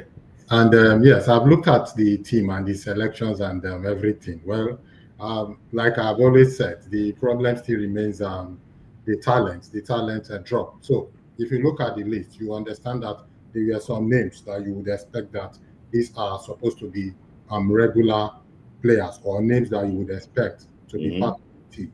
But when you look at some certain names, for example, you begin to wonder where some of these names coming from. And this is what I always talk about in terms of how we plan our football. Take, for example, we had the Unity Cup, which was played somewhere during the summer period. That was in July and August, right? And I can tell you about 5 of the names I can see in the list. They were not part of the Unity Cup. They were not part of the Russian friendlies. They were not even part of these Super Eagles, even for the recent age grade team, even for under 23, as far as under 22. We've not really seen them to be part of this team. And then, boom, now they're going to what? To Nations Cup. And if I try to juxtapose that to what Chris has also said with regards to, because he tries to say, well, some people are making the team because of where they come from and everything. I think I quite agree with what Chris has said. And remember, like what I've said in this forum, if you look at particularly how our NFF has run our football, right? I mean, Smith, you would agree with me here. It's not because I'm from Bender State, but there was even a time where we from Bender State, we are the bedrock of the under 17, the youth team, right? Yeah. And sometimes I begin to ask questions. They tell us, oh, we're picking an under 7, right? And then we begin to ask a question. Where are they selecting these players from? Look at the current under 15. I'm not even sure there was even camp. They lost their first game against Ivory Coast by 1-4, where these players are scattered from, and boom, they're going to the tournament. Now, bring it back to the Super Eagles again. You still see the same paradigm there. You see some names are already called that, boom, we don't know what's happening, if it's a racketeering or something. Not to take any credit away from Usman Mohammed, who is listed in this team as a midfielder. I think the only video I could have seen of him was a game which he played, that was about 8 years ago, which I could remember. That was against Atletico Madrid, when he did some, try to cut some players on the box 18 and then slot in. So, but Smith, the question I'm going to ask you really, is there really any evaluation? Do we really have a scorecard of how his developmental pathway has been since 2018, right? Yes, till this date? How has he developed? Because currently now, from what I know, he plays for a club in Israel. I'm not trying to on the Israeli league, but for him to have played in that kind of leading for the future. Like I said, there's a major problem which I'm seeing with this current Super Eagles team. I'm not right. When I mean problem, I'm trying to say that we really don't have that team to take over, right? Yes. We really don't have a generation of players that you can say, well, if Osimhen leaves today, we have 22, 23 years old striker that we're looking forward to that this 2006 African Cup. Yeah, I think the internet of Ovi is not really good today. It was a whistle after. Okay, can you hear me? I can hear you, but the internet is like, I don't know, maybe Samuel, can you hear me well? Or is cracking? I can hear you. I can hear you very well, Smith. No, can you hear Ovi very well? Samuel, can you hear Ovi very well? Yeah. Can you come again? Can you hear Ovi very well? Can you say something? Let me hear. Let me see if I can hear you. Continue, Ovi. I just want to see maybe you can actually. Can you hear me? Yeah, I can hear you. I can hear you, Ovi. Can you hear me? Yes. Yeah, I can hear you. Continue. Yes. Okay. Thank you very much. Oh, So that connection between this current generation of players and us, which we currently still have not gotten today. I mean, for the likes of Toshuku, Unadi, and what was it called? Is it Usman Mohammed. Lago, or is it Fago? I'm sorry if I don't Salim Fago, yeah. pronounce his name very well, right? Well, for me, right, they may not. Then for the other young lad that played for, I think the record I have about him was when he played for Ladan Boso's on that 20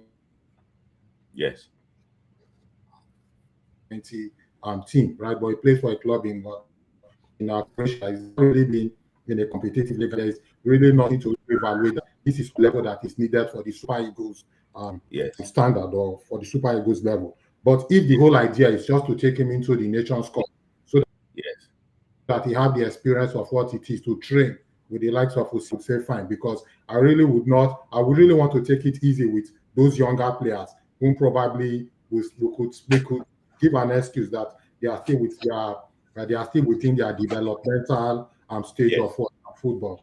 And then just to cap it up, I know I'm running out of time. Then I'm also talking about the team character, for example. So if you really look at this team, there is a statement Sondumba said. If you just oppose that to the 2013 team, let's be factual with ourselves. On paper, this current generation of Super Eagles appears big. It looks flamboyant. It looks catchy in terms of when you look at the names on paper. But when it comes to what you call product delivery, this is what we are lacking. And one of the major issues, like I would say, still has to do with the mentality of the current generation of players. I'll give you an example. There's a player who is part of the 55-man list. I will not mention his name. He's not going to the Nations Cup. And then I saw him. He was wishing another player, right, good luck with AFCON, right? The player was, I think he was trying to recover. The player had an injury, but unfortunately, that player did not make this team. So it just tells you the level, the psyche level. We have already, the kind of psyche our current players have towards the random leather game. So I would say for me, my only expectation in this AFCON would be, well, if Eric Schell could try to imbibe the mentality of what it means to play for the national team, and not just a place where every player just comes and believes that, well, Osimhen and I be the big person. If Osimhen if he do something, fine, we do something, and everybody is happy playing for the national team. As long as I wear green, white, green, I can be on Instagram. I'm a national team player. I think we really need to think towards that direction. I think this is what I would say. And then finally, I remember you were talking about this guy that was in 2000 Nations Cup, Julius Agawa, and how he made the team, because Jonathan Akpobore was injured. And to tell you the depth of the talent at that time, because if you remember, Furo Yenemi, who played number 5, who played the central defense to Pet Aribo West, was not the original choice of Bonfrey Joe. The original choice was this guy from Udoji United, who was called Emeka Ifejagwa. I think Ifejagwa had injury, and Ifejagwa could not go to the Nations Cup. And so, but if you look at those generations of times, and you said, continue.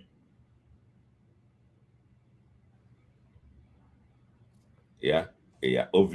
I think the internet was really actually I don't know, it was really not good. Okay. Can you hear me, OV? We're having an issue. Okay. I can hear you. Yeah, continue, yeah. Yes. Continue, OV. Yeah. So yeah, okay. So from what I'm trying to say is that have an mentality about said something like that, which has also been my opinion. And then you also have the issues of the fact that when we look at the nearest future from now, right, we cannot really say currently major in 90% of the current squad. Yes. Yeah. See, I think OV is happy. Yeah. OV is having this team, if not over a peak of their career. The next will be over 32. Somebody like Semi Ajayi will be over 55. Yeah. OV is actually having issues. So this is what really worries me about the Super Okay. Eagles that it is for now. Okay. All right. Thank you, Obi. Thank you for your time. Thank you. So I'm just going to take Obi. I think Obi is having like internet issues throughout. But let me just hear from Samuel. I'm going to bring let me hear from Samuel. Samuel? Smith, Yeah. how are you, sir? Good I'm evening. doing well. I'm doing well. Yeah. Also, thank you for all you've been doing. You're doing a wonderful job. Thank you. So I'll make it quick. I don't have a lot to say because I'm tired of Nigeria football already, honestly. I'm just tired of all the constant outbreak and everything. But I have one question I want to ask you, right? Smith, why is it so hard for these people to organize press conferences whenever they release a list of invited players for major competition? Because I know other countries that I know of, they organize press conference so that people can ask questions. Why this decision was taken? Why that and this? Why is it that in Nigeria we do our own thing? No, I just say, it's a system. And do you think, to expand its light now, the government now, if anything happened, will government talk at all in Nigeria? They don't talk. Everything just go and slide away. But That's why we can't continue like this. This that's why. We See, something needs to change. Shebi NFF announced Bruno Labbadia in the middle of the night. Remember that coach? I remember before the next morning. See, they have, with due respect, they also announced election before in the middle of the night before Nigeria. Middle of the night, where in the dead of the night, where everybody is sleeping. So let me tell you something. People don't, all those things you're talking about, they don't think they owe you anything. They don't think so. So what do the NFL want to come and explain to you? They believe that they are your superior. They don't care. What will you do? How is it? That's how they think. It's just so sad. It's just so sad because these people come in like promise they will do this, they will do that, and they get there, they just forget about everything. If you know you have no idea what you're doing, leave. Let people know what they're doing. Come on board. Is it so hard? But they will prefer to run the football down, run it down finally because of their selfish interest. They're inviting a player from second division in Israel. Israel second division. If I'm wrong, Smila, correct me. Isn't he playing in second division in Israel? Yes, how? Just make it make sense. Like how? This is crazy. Anyways, I know that guy is set up to fail. Chell is set up to fail, and he's a good coach, but honestly, I just feel like he should just leave the job after the Nations Cup and just go and get a better job. Where he can do something great for himself. But this, would you respect too? He has his own team. They just added those days on their bills to him. That is it. What happened to Durosomi? What happened to Durosomi? What happened to the guy in Esperance? No, what happened to see, you know how this thing works now, Samuel.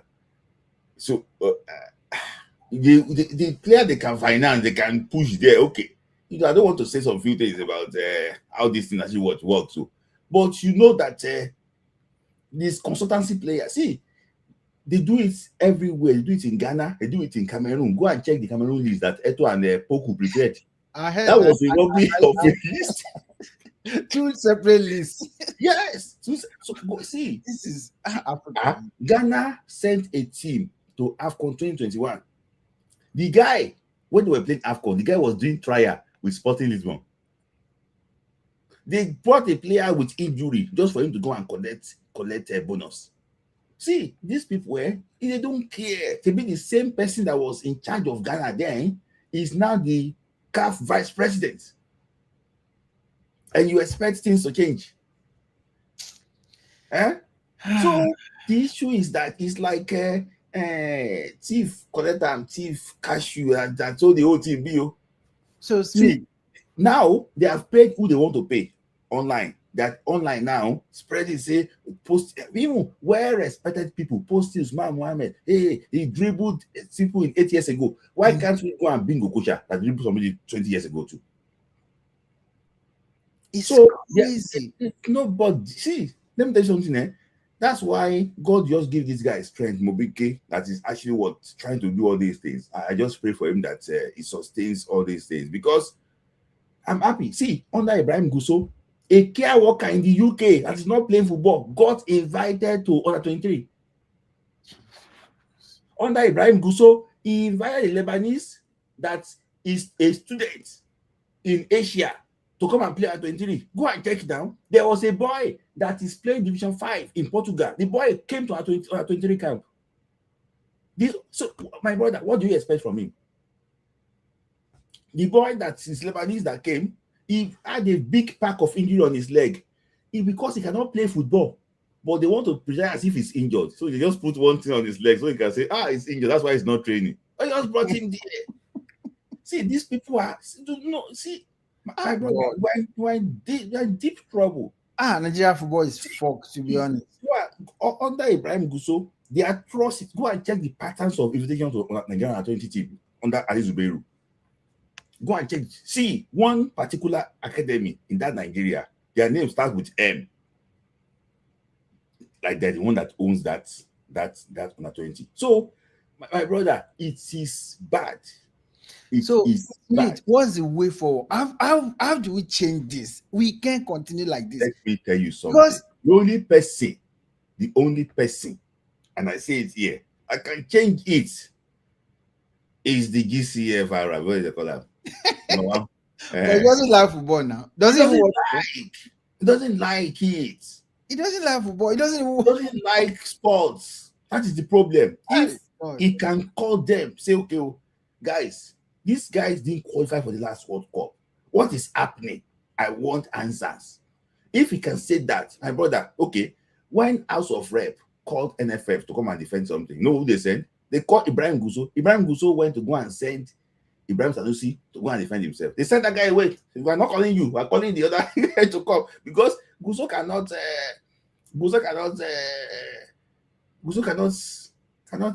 Somebody said yes, Salifago. I don't want to mention him, but Marvin FC owns the boy. Can you imagine? We know. If you are inviting Salifago, if you invite Anaro Kodale in Premiership, or even Boniface, or even those guys are far away. Somebody listening to me here now, we know. They are, in fact, the guy always have bad players. The way I said Marvin, they have tried their best to sell players. In fact, the guy took players to Spain, a whole team to Spain. Didn't see anybody to sell. I'm just telling you. So now they want to push this boy. This boy is not good enough. It's not. It took a whole Spain. It took a whole team to Spain. They went to go and play Sevilla, beating Sevilla. Since they will sign the player, it's a lie. The way he carried them, good. He carried them. God. See, they go Europe. Say this is not 50K, this is not 10K, this is not this 10K. As if the market. These people have won Nigerian football. It's Nigerian football. Anyways, Smilai, I hope you have a good night. See this Nations Cup, man. My expectation is just like low like this. I will just watch like I'm watching any other country. No feeling attached because this is I'm not ready for any outbreak at all. I'm not even ready for it. So, yes. Honestly. So I hope you have a good night. It's top division in Israel. Usman Mohammed is the top division in Israel, but it's not. It's got more in the last few years. It's got more yellow card than assist. It's got yellow cards. I think he has played like 12 to 13 games. Has got 7 yellow cards or so. Just like that is it. Just then you start. Mila, one more question before I go. I had one question that Tosin has agreed to play for Nigeria. How true is that news? See, if you go on Facebook is so notorious for fake news. There are some angles I don't want to mention here. They are so. In fact, they are so. I think Complete Sport shared the story. No. There's Complete Sport 247. That one is a table Complete Sport, not the new one. Go and check the one that is blue tick. There's Complete Sport 247. There's Complete Sport this. They are table. They went to go and open it so that you can like it. It's not the real Complete Sport. Okay, go see. Somebody can just wake up on the wrong side of the bed now. Form news. And what are we going to do? We're going to read it now. My brother, he said, those things are lying. This new media, and then we go finish the world if I don't care. Somebody just come and form one fake news center. He go find out. Thank you, Samuel, for your time. No Thank problem. you. Have a good night, sir. Thank you, and you too. That's actually what Samuel. So, I have Mr. Gotsun Etuk actually was back. I hope his internet is actually was better, and also he can hear me well. But I also have I have Alex T waiting. I have my PO is here. PO is always frank with his hot takes, you know. But PO just wait a little bit and spot grind. I think I will come together. But let me try and bring Mr. Etuk and Ombu and Idotun together so that we can just wrap it up with others. So, Mr. Etuk, yeah. Hello? Oh, yeah. You can hear me now. Yeah, it is clear now. It's loud and clear now. So, Okay. Maybe. Well, how do I start? I want to say that there is a problem that we can fix. mm-hmm. And that problem is removal of these other men, as they call them now, from completely burying our football in Nigeria. Yeah, we have endured it. We have tried to manage it, but you know, there are things we shouldn't manage anymore. I was watching a documentary recently about how the game was run, the 95-97 squad and all that. And it is common knowledge that the coach, Westerhoff, then ran football directly with the presidency. The president does not need to like football for him to manage football. He didn't manage. Abacha then didn't manage football. He managed it through ICOMU. And he succeeded. Nigeria was going through turbulent times then, politically. And Westerhoff learned to ride the waves. He would just make a call through to ICOMU and things will begin to happen. Monies will come, opportunities will come, planes will be booked. Even if it wasn't first class, at least things were done. Eric Chell, I know this is not his list. I can say that from what I'm seeing. This is not Eric Chell's list. This list, if it was the coach's list, he should come out and defend it and tell us why he invited the people he invited, why he didn't invite the people who we thought he would invite. Let people like Okoye come out and defend himself and say that, oh, he asked for permission. Let the coach also say it officially that Okoye asked for permission, not that he was hounded not to come to camp. Because we have seen and heard over the years, people talk about quota system. Like, from the time I started watching Super Eagles, or Green Eagles as it was then, we picked players based on current forms, from Otto Gloria, Fantatico, and all the rest of them. Westerhoff. You pick players based on, yes, you pick players based on current form. Yes. Sometimes some players smuggle their way in, but you pick a player based on current form. No matter the division he's playing, as long as he's playing active football. If you bring a player, back then, there was amongst the first set of foreign players that came, we had a Ghanaian, Lotus Batek, playing for the Super Eagles. We had a Tunji Banjo who was playing, I can't remember which team in England then, that came. He wasn't considered too soft, as they told our outgoing captain, for to play in the national team. We had rugged defenders. We had players whose laps were as big as, you know, and he came in and he played in the national team. He distinguished himself as a player of the national team. Now you are inviting players who are not even making their club list, their club first 11, to come and play in a national team.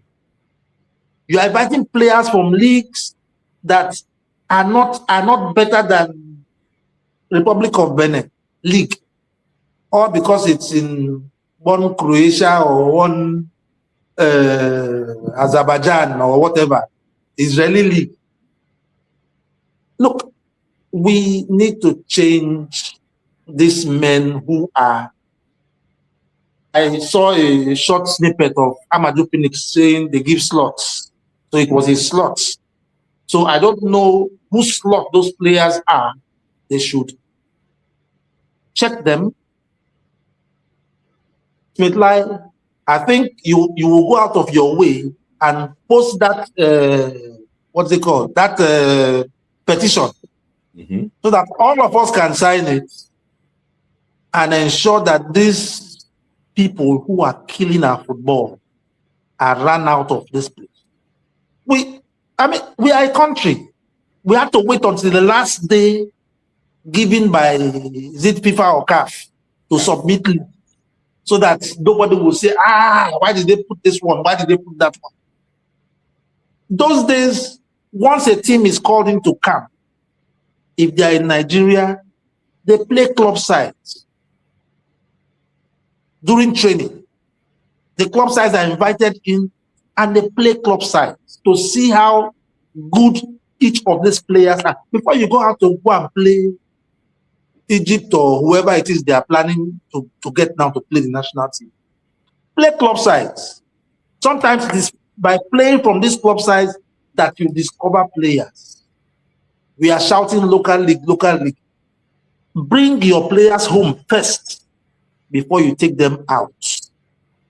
You can't carry players from here. Yeah, Westerhoff did it. He would take players straight to Holland and they will camp in Holland, but they will still play club sides in Holland.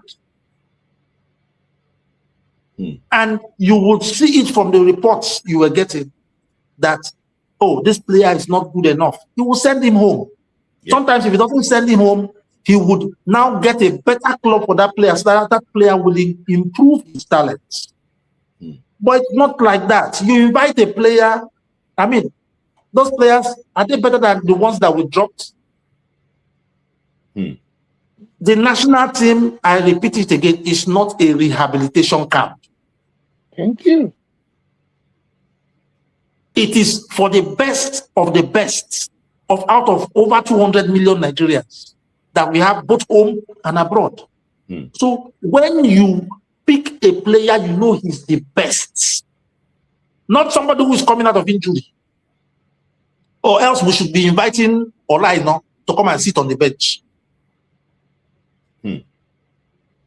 But you are inviting players who have not even made a mark in their club side, and you are inviting him to come to the national team. To come and do what? AFCON has come again. I was wondering what the NFF chairman was doing in World Cup draws. What was he doing there? It's part of the FIFA planning committee. No. He's not part of any FIFA, nothing. He should sit here and organize his local league. He should sit here and properly manage. I mean, he has not given account of the monies that were given to him during the World Cup qualifiers. Now he will go and collect more money, and tomorrow they will say the government must not interfere in football management. He's looking for money to collect the 14 extra rooms in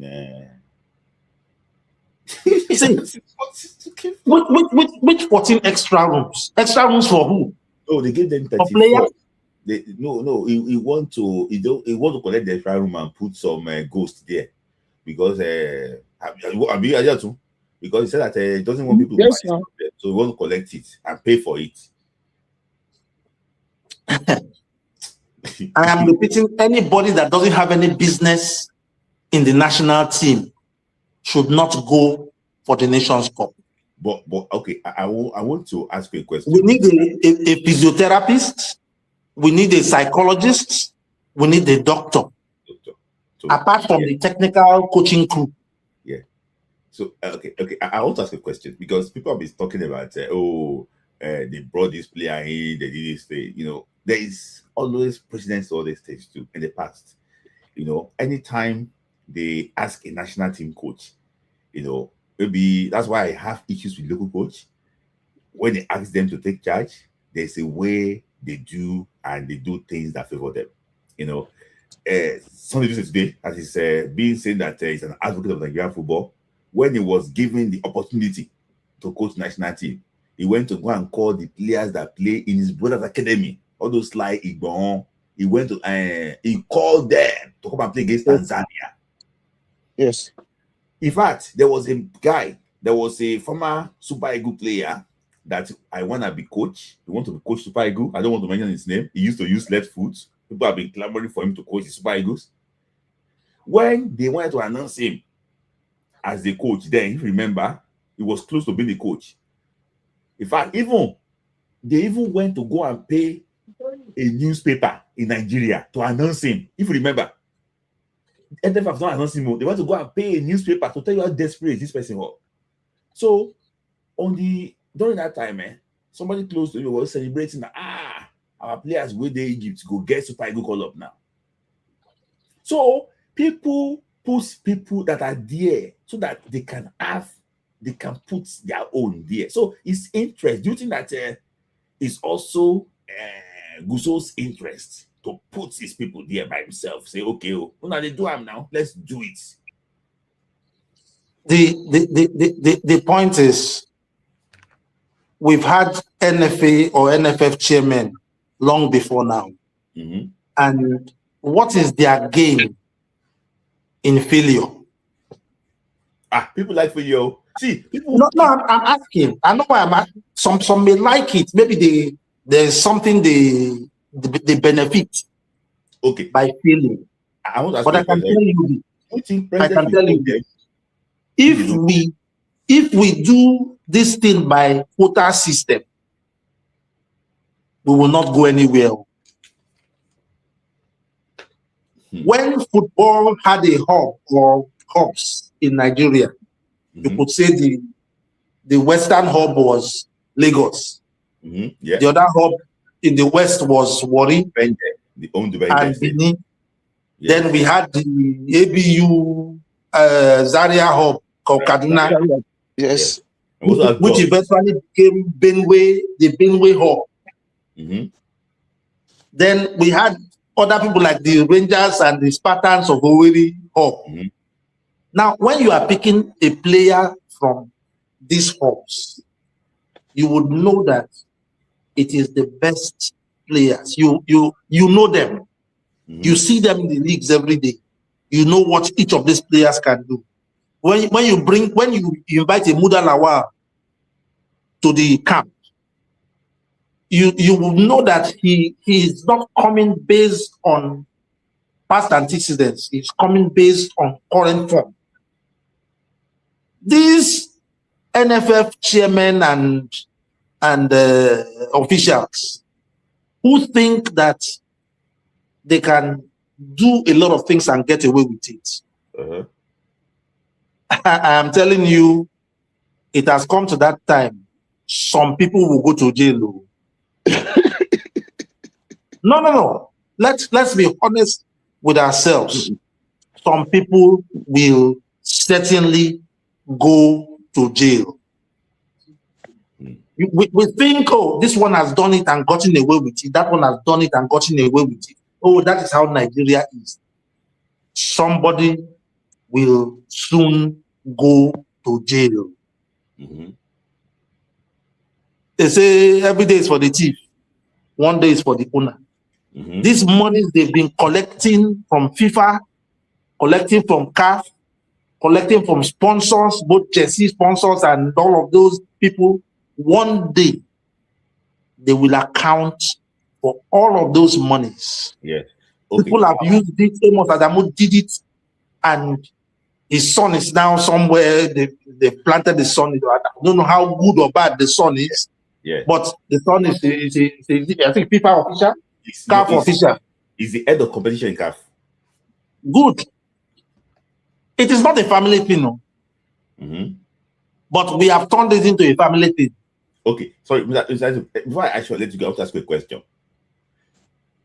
Somebody just told me now, he's a big fan of the show. He's listening. Something that that do you think if Ibrahim Gusso got a letter from Emir of Kano saying that I need this boy in the Super Eagles, do you think Ibrahim Gusso have that mind to say that he cannot do it? Say anything that we have. Even before the Emir even gives the letter, he will be the one to carry the boy there. Go and tell Emir, please put pressure. Call the people. He will be the one to do that. I am telling you, these people don't have a conscience. Mm-hmm. Football is one of the only things that unite Nigerians. Nigerians don't look at what's the name of this player they just invited. Mm-hmm. Nigerians don't look at that. Nigerians look at performance. If you come and you play well, it doesn't matter where you are from. Mm-hmm. I don't see anything wrong with that. If all our 12 players are from Benin Kebbi and they are all doing well, it does not matter to me. Mm-hmm. As long as they are Nigerians, yes, and are playing well, their current form is top notch. Yeah. But if you invite a player based on quota system and the person is not good enough, don't bring what they do in academics to football. Where they say you will score, because you are from the south, you will score 80 and not get admission. And somebody will score 30 from the north and get admission. Mm-hmm. It is not so in football. It's not so. Except we want to continue in this nosedive. Yeah. We cannot afford. Yeah. We need to go back to our age grade football. Yeah. We need to go back to, take for instance, who is our liaison in Europe? I'm asking you, Sidlai. No, nobody. Nobody. Who is our liaison in Saudi Arabia and in China? Adedotu is in Texas. Is he our liaison in America? No. No, because if we don't have people monitoring these players and giving, I'm not talking of journalists. I'm talking of people who know football. Like Eagles Track, who is tracking players left, right, and center. Yeah. But the point is, get somebody or a team of people to monitor the progress of Nigerian players. There are lots of, we are crying out, we don't have players. We have players in the English league alone. Yeah. We can form 20 teams. And because of time, let me just say something. Shout out to Eric Shep, because for him to work so hard and get to Real debut issue, I'm like you, if to leave it to the officials of Nigerian Football Federation, the boy passport would not be ready. The guy, they worked very hard to get the boy ready. And, in fact, Femi Sediki would have been ready, Otoko would have been ready, but they are working hard. You are right. The coach should not be the one doing all this job. Yes. No. The coach should be the one. Okay, you don't provide these players. Why? Let me now work with them. But it's now the one that is, in fact, somebody is even here now that we are working towards a particular player. You know, like, is the coach making effort? Is the coach that went to go and talk to Noah Tubolo? Is the coach that went to go and talk with Emmanuel Omega? Is the coach that is making effort? Because these guys cannot even talk to people. Because no, see, when these so-called NFF officials go to talk to players, they will begin to make demands from those players. Give me $500, give me $1,000. I'll give me your jersey, give me whatever, and I will take you to the national team.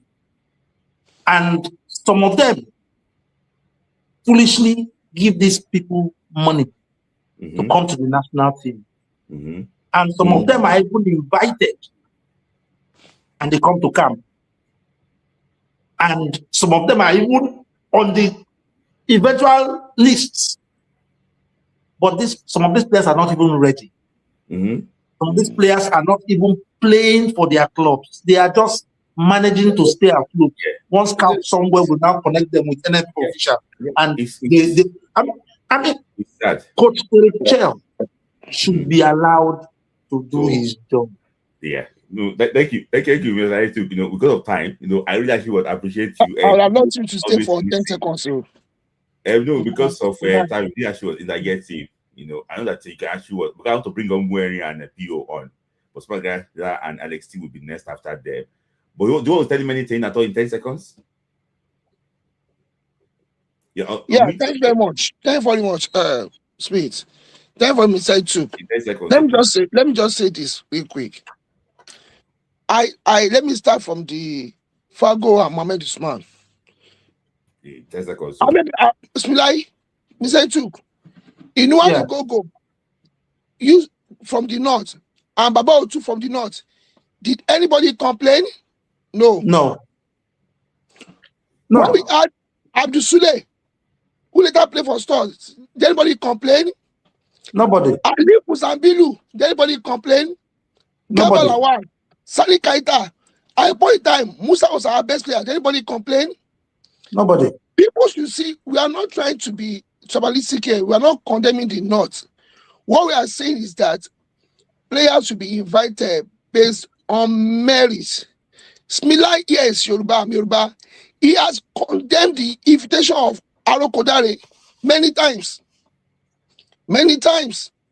But now, when people not feel that, if there's no Northern in the team, we will not support the Super Eagles. Is Seidu Sanusi, is it from Ekiti State? Is that from Ekiti State? See, I don't like to say this, but I'm going to say it now. Some section of the country believe that they have the final say. That whatever they want is final. Super Eagles should not be used as a representation center. Usman Mohammed plays for a club that have played 30 matches and they have 14 points. He played 11 times and has 7 yellow cards. In the last one year, he has been rated high just twice. And now you are bringing such players to Super Eagles. What is NK Istra in Croatia? When we are Diamond Zagreb, you are not bringing a player from a from a middle club, NK Istra. For what? They say he has speed. And Nathan Taylor, that plays for Champions League team, Leverkusen, dropped. You cannot bring Philip Otele or Basel. You cannot bring Fargo Lawal. This is the work of Lamboso and Co. This is the work. Oh, is Lamboso still in NFA? No, he's the chairman of coaches. Yes. Nigeria. Chairman of coaches in Nigeria. What? By the way, what are the qualifications to be? That is what I would want Eric Chell, maybe one of these days, to give us a download of what he looks at, the features in players, what he looks at before inviting them. Because I don't want to tell them for others to come in. Let me lie. Let's be lie. That's how that. Unadi, like I said, is a we are not Smith. during the Under-20 World Cup, we rated this guy, Fredericks and Tokshuku Nandi. Yeah. 22 players we rated, and now he is not yet right for Super Eagles. And they are now going to goalkeeper to the goalkeeping department. Yeah, my guy. Yeah. Let's go to goalkeeping department. So like, Yeah. we are Nwabali, that his coach said is injured. Now bringing in Uso is to relaunch him back to Super Eagles, because if truly Nwabali is injured, then Uso going to be number one. And it is so painful that Nigeria is bringing a goalkeeper. And let me tell you, speech, I watched the Tanzania League a lot, and their league is going down because most of those players they bought from other African countries, they have sold them to other clubs, like Stefan Siski, they have been sold. So their league is going down now. And Amas Basuke teams for be the fourth team, the fourth best team in Tanzania. The disparity between Yanga, Simba, and Azam, disparity between those ones and Singida Stars is too wide. Is too wide. And I'll be telling you that they only have three teams in Tanzania: Yanga, Simba, and Azam. So any other club. Now we are having a goalkeeper in Singida to Super Eagles to go into AFCON. And this is the work of the man that wears NYC clothes, Philip Schwaibu, because he's always in this thing. And I'll be telling you, this thing will come to haunt us. It will come to haunt us in the next future. The many guys say you're watching rugby. Me and you, we talk about UFC very soon. See, I'm going to change the box very soon, but let me just ask you this question. You know what? People say that, you know what? I know some people are actually listening to me here. See, I only talk with people I think understands this day, understands the position we used to be before. See, either two, you are talking with emotion now. I can see it from you because you know how football did for Nigeria before. Some of the people that are in football now, they did not witness what happened before in the past. No. It's because now hunger pursue them. Go do football. come this area. Honestly, the issue we are talking about here is that this thing, if we are not careful, there will be no football and nothing will happen. I said this here. Yeah. I said, come and show me a talent from Nigeria. As it's coming up, come and show me.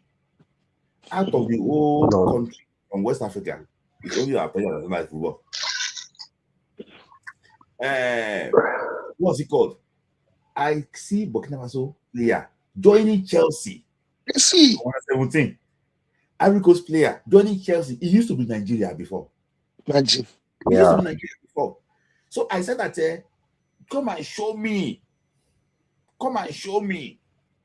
Come and show me. I say that, and the issue is this. And I say that when things are not going well, there's something called opposition, or you can think journalists, they will write. If you look at Mosala's situation now, you can see that people are writing, Talksport are talking, Sky Sports, independent. But in Nigeria, when we sleep for one side. Because all our journalists now, they are praising Usman Mohammed. Yes, no. Because they don't do something before the list come out to suppress. Yes, Ibrahim Gusso went on Super Sports. So that before he appointed the judge, he consulted journalists. Yes, now in the video, I will look for it and post it. He said it on Super Sports that before he appointed the judge, he consulted journalists. He said it's okay. And he also went to pray about it. That is it. See, Well, I just want please round up. Let me just round up. And let me tell you this now. Take it for a fact. If you are expecting our politicians, political elites to do something, political elites, 2016 is not in their calendar. It's 2025 and 2027. There's no 2026 in their calendar.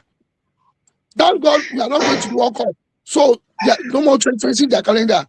After 2025 is 2027. Because they are all interested in politics. Like the last caller said, I almost played for Yabatek, even Captain Yabatek.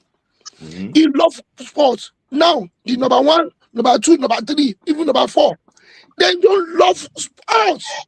That one just built, I will say it here, that one just built stadium. He doesn't know anything about sports, about football. You know, the one, what's the name? State president, number 4 city. He doesn't know anything about sports. He doesn't care. Now, Spirit, I will so much appreciate if we wake up tomorrow and get the news that Eric Shell has resigned. And mind you, Smith, take it or leave it. After this AFCON, Lookman, but all those foreign born, they might call it quit national team. Osimhen might call it quit national team. Because when you see that, I want to bring in Fargo and Co. to be playing with them. Now I want to tarnish my image. They will call it quit national team. You know, they're going to put my uncle. You know what happened when in the early 80s when they brought in John Fashanu, yes, to the national team. As Congo, see that people, if you are good, you are good. See that right from his first touch, you cannot bench again. You cannot, really good. When we brought John Fashanu, see that right from his first training, good. They know themselves. They know the quality. All these guys you see here, know the quality. Thank you for your time. I can see your passion. Osimhen will run around for AFCON than to run around for Usman Mohammed. See, this thing about to haunt us. I'm telling you, right today's day down. It will come back to haunt us. Thank you, because I don't want to say some things. I'm angry. So let me just leave. Smila, if you are going to do countdown, if you want me to be part of the countdown, I will call everything to be against Nigeria. Except if you agree, FC against Nigeria. It's time for the countdown. You don't take slow, but I just thank you for your time. I will text you. I beg if you are free during the week, anytime you can just record it. I'm always free. Yeah. Thank you. It Pio. So let me bring over to Pio. Yeah, I know that the first time can you hear me? I can hear you. The first time I know you. No feedback today. Can you hear me? I can hear you. I can hear you. Yeah, talk. Yeah, just talk. Yeah. Hope there's no feedback. No feedback. Okay, good. I wanted to correct it from the last time. Okay. Okay. Well, thank you for having me. I think for the first time you're having two priests side by side. For the first time. I remember he predicted Nigeria beating Benin Republic then. Then I called it to Ayosho and told you that Nigeria should just stay. You understand? You see? Well, it's nice to see the point of view of a lot of people, because I think sometimes we fans, you see a disparity in some of our comments because of the eras we grew up in. You understand? Someone like Mr. Etuk now. Mr. Etuk saw it from almost like the 70s, 80s. He watched the 70s, he watched the 80s, into the 90s until now. So I would say he has seen the very best and now is witnessing the very worst. You understand? So he made some points like I said in my last visit here about West Ham directly dealing with Rear Admiral Augustus Aikome. Yes. You understand? And before Mr. Dotto left, he also spoke about the love of football by the powers that are running Nigeria, which is also some of us don't even know. For you to even understand how bad it is, go back, make your research about that Akwa Ibom Stadium and find out if he did it because he loved football or he did it because he wanted to embezzle money. Just go back and everyone go and do your own research about that, then you understand.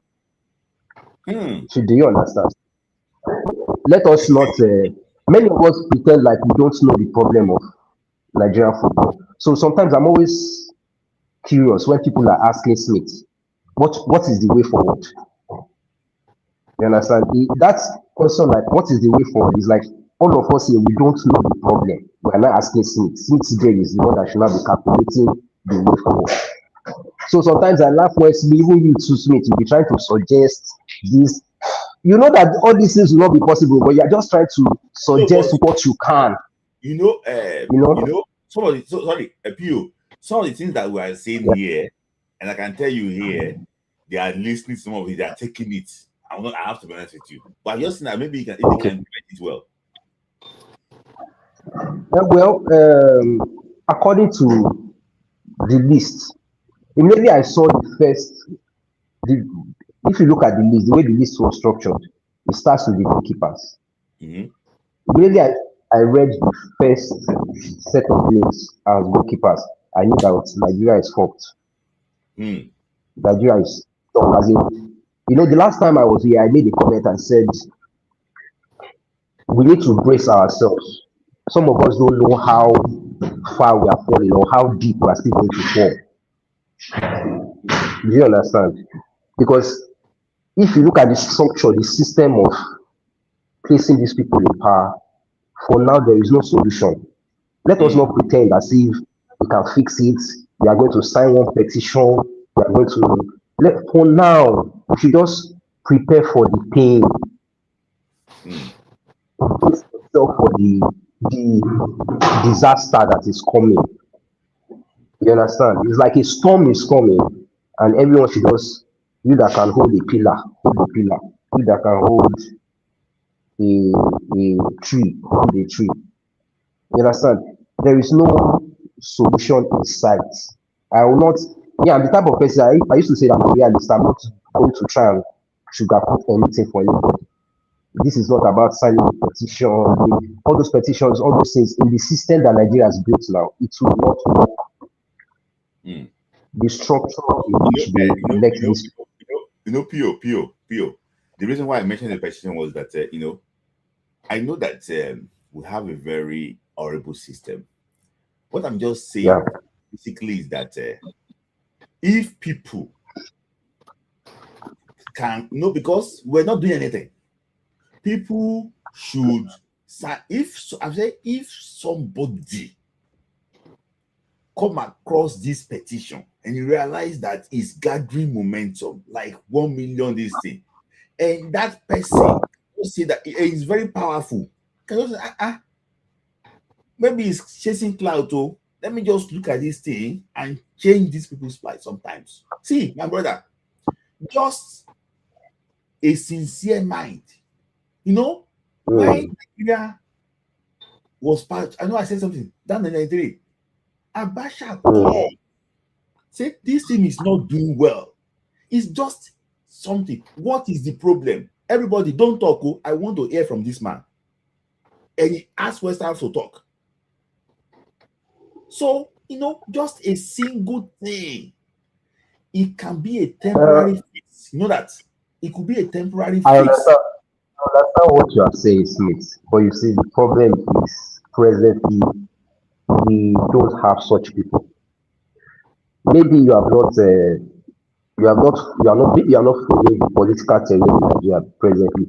They are not bothered about football. You see, the election plan of 2027 is the most paramount thing for them now.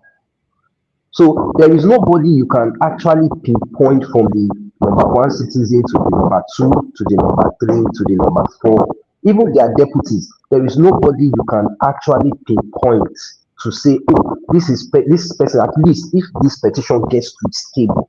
That's what I'm saying. There is absolutely no.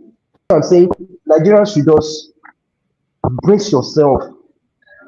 You know, I saw someone send you a super chat, and the person was like, him now is just playing video games. He doesn't want to have anything to do with anything. I don't blame him because Nigerian football is still going to, we are still at it's like we are still, is a free fall now.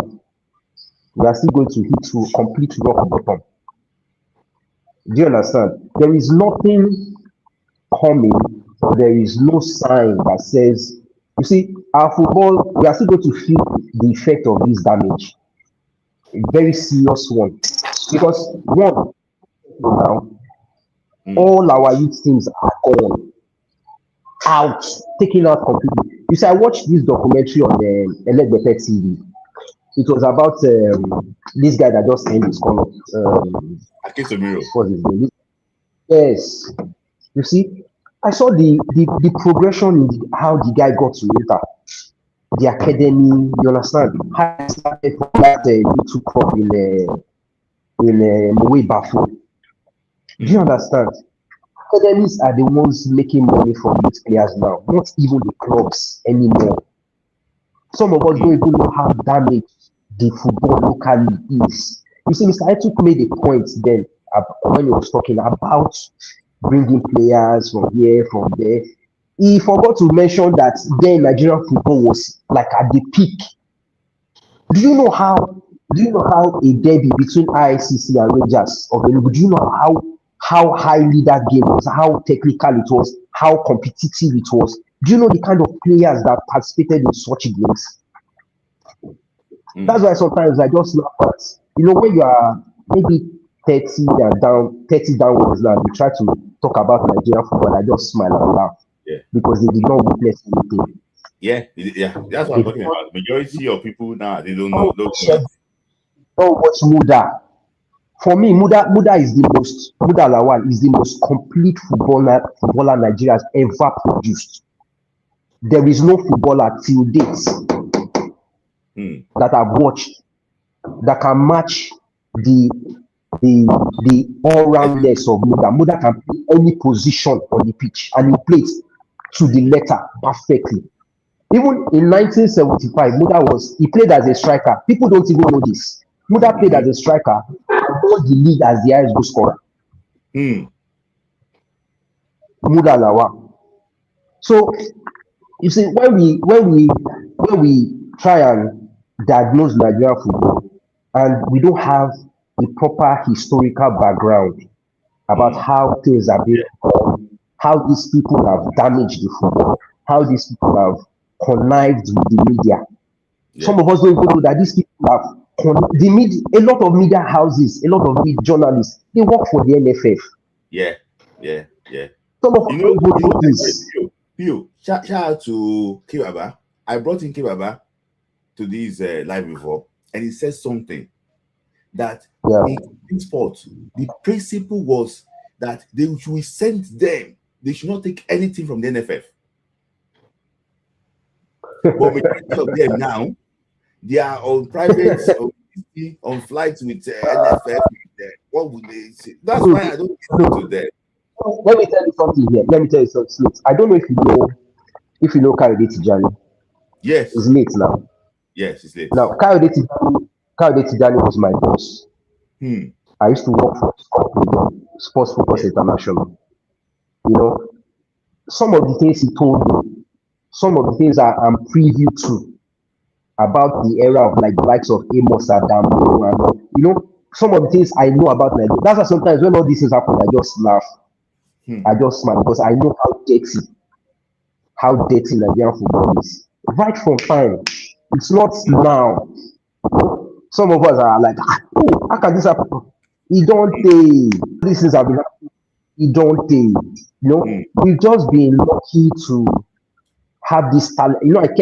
I keep saying that we've just been lucky to have this talent pool. You know, God just bless Nigeria such a talent pool that it doesn't, you know, the talent pool covers the shame. The Yes. talent pool covers the disgust. You know, the talent pool covers the incompetence. But my fear now is this, Smith. This is where the problem now lies. Yeah. So That finally, talent, so that we can. yes, because I want time is already here. that talent pool now is now getting destroyed. Now, where is that talent pool coming from? That talent pool is coming from home. Now that home is getting destroyed. So when there is no home, where will the talent pool come from? That's why the last time I spoke, I told you that the talent pool is now shifting away to Europe, where we now have to be calling back diasporas to represent it. You make the point about John Fashanu. You understand? You saw that point you made. John Fashanu wasn't good enough for you to know the kind of talent we had that were playing at home. Smith, they were playing at home and they were better than John Fashanu playing in the English league. Yes. So that you know how technical Nigerian football was, how deep. You understand how fantastic the players we had then in the league compared to Europe. I watched the documentary. See, not even I watched the documentary. I've spoken to Michel Gomez before because I've interviewed him before. You understand? This guy had offers from Europe, but he still played for ICC. Why? Because he was well paid. He had built a house. He had cars. You understand? He had married. You know, there was nothing enticing about Europe for him to leave. For him to leave, yes. So you understand? Yes, Pio. You know, I really, if I should listen to you now from, I didn't even know that you are individual. I know you as a priest, like Uncle Henry. I didn't know that. I didn't know that you are also individual. So you know, and I don't know your view on this, but you know, very educative, and I know how emotional you are. When you came for the first time to talk about Nigeria football, the way you say it, you have seen it all. You have seen it all. But you know, what it was that my late boss he had this library, video library. Yes, he had this video library. The best in Nigeria. Yes, he had this video. So I watched these clips. You know, I watched Muda, I watched Shegodebami, I watched even Odie. You know, I watched. See, Nigeria had so many classic players, but you know, it's just so sad. You know, it's just so sad. Thank you for your time. Thank you, Pio, for your time. Really, I should appreciate you. Thank you for your time. Thank you for today. Yeah, we're gonna ask you a catch. You're gonna have AFCON. So that's very knowledgeable from Pio. I really enjoyed that conversation. You know, because of I don't forget the time don't go. Umweri, your thoughts. So Sport Grader is next. Alexia and whatever the actual was next. So is Chris coming back? Chris, are you there? Come back. So Umweri, let me hear from you. Okay, my own thing is this. I am tired of hearing things in the past. I am tired of what happened in 1980, how we do it in 1994, how we do it in 1996, how we do it in 2000. The more we talk about those things, the more we are motivating ourselves, the more we are consoling ourselves. I want to hear, how can we do this? Look at how these people are doing it. Look at how this nation is doing it. Than for us to say, okay, let us go back and do it the way we are doing it in the past. No, football has evolved. We can't do it the way we are doing it in the past. Because that time was military. Now we are on democracy. Even in the democracy, it was shocking. Okay, let's look at the list. Yes, Smith, you are right in the reasons. You mentioned two things, the reasons why they didn't, Madoko Okoye declined, which is very good. But the other part is because of the mental health. No, I don't think so. I don't think so, because if I am Madoko Okoye, you can't keep me on the, I will not come. Don't do that. I am the first choice in my club. I am 26. You are carrying somebody who is 29.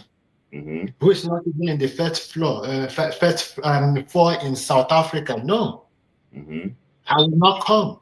It's a good decision for him. Issue of mental health. No, I do not, because number one, in fact, the mental health would have even disturbed him more when he was in his club. When they accused him of issue of what is it called? Issue of yes. Now, if we are talking about issue of mental health, the way Nigeria has bashed outlets Iwobi is even more the way they have bashed Maduka. Even more. I disagree with you. It's even more the way they have bashed Nwabali.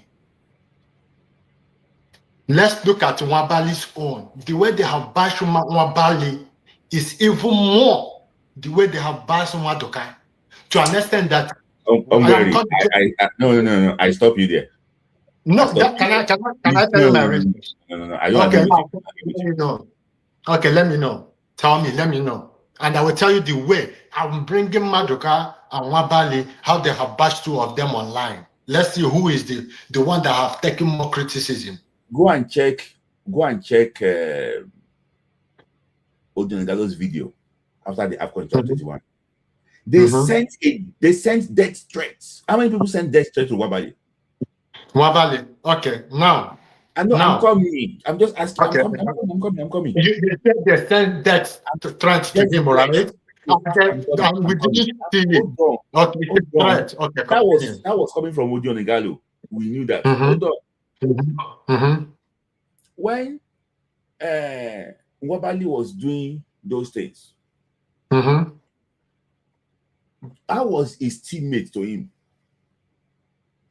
You see that some people argue with him, but at the end of the day, you can see some people still going there to console him. Was it not? Two of his players, Maduka Okoye, went to his room to blame him for them losing that game. Went to his room. Okay. See, my brother, what you don't know, don't say it. Okay, now let me tell you. Basically, is this. You cannot compare what Maduka Okoye went through in 2021 to what what Nwabali is going through now. No. Okay. Do you know they sent threat to Iwobi when he missed that penalty, when he got the red card? That's number one. Which penalty you missed? Sorry, not penalty. When he got the red card against Tunisia. They sent that against Tunisia.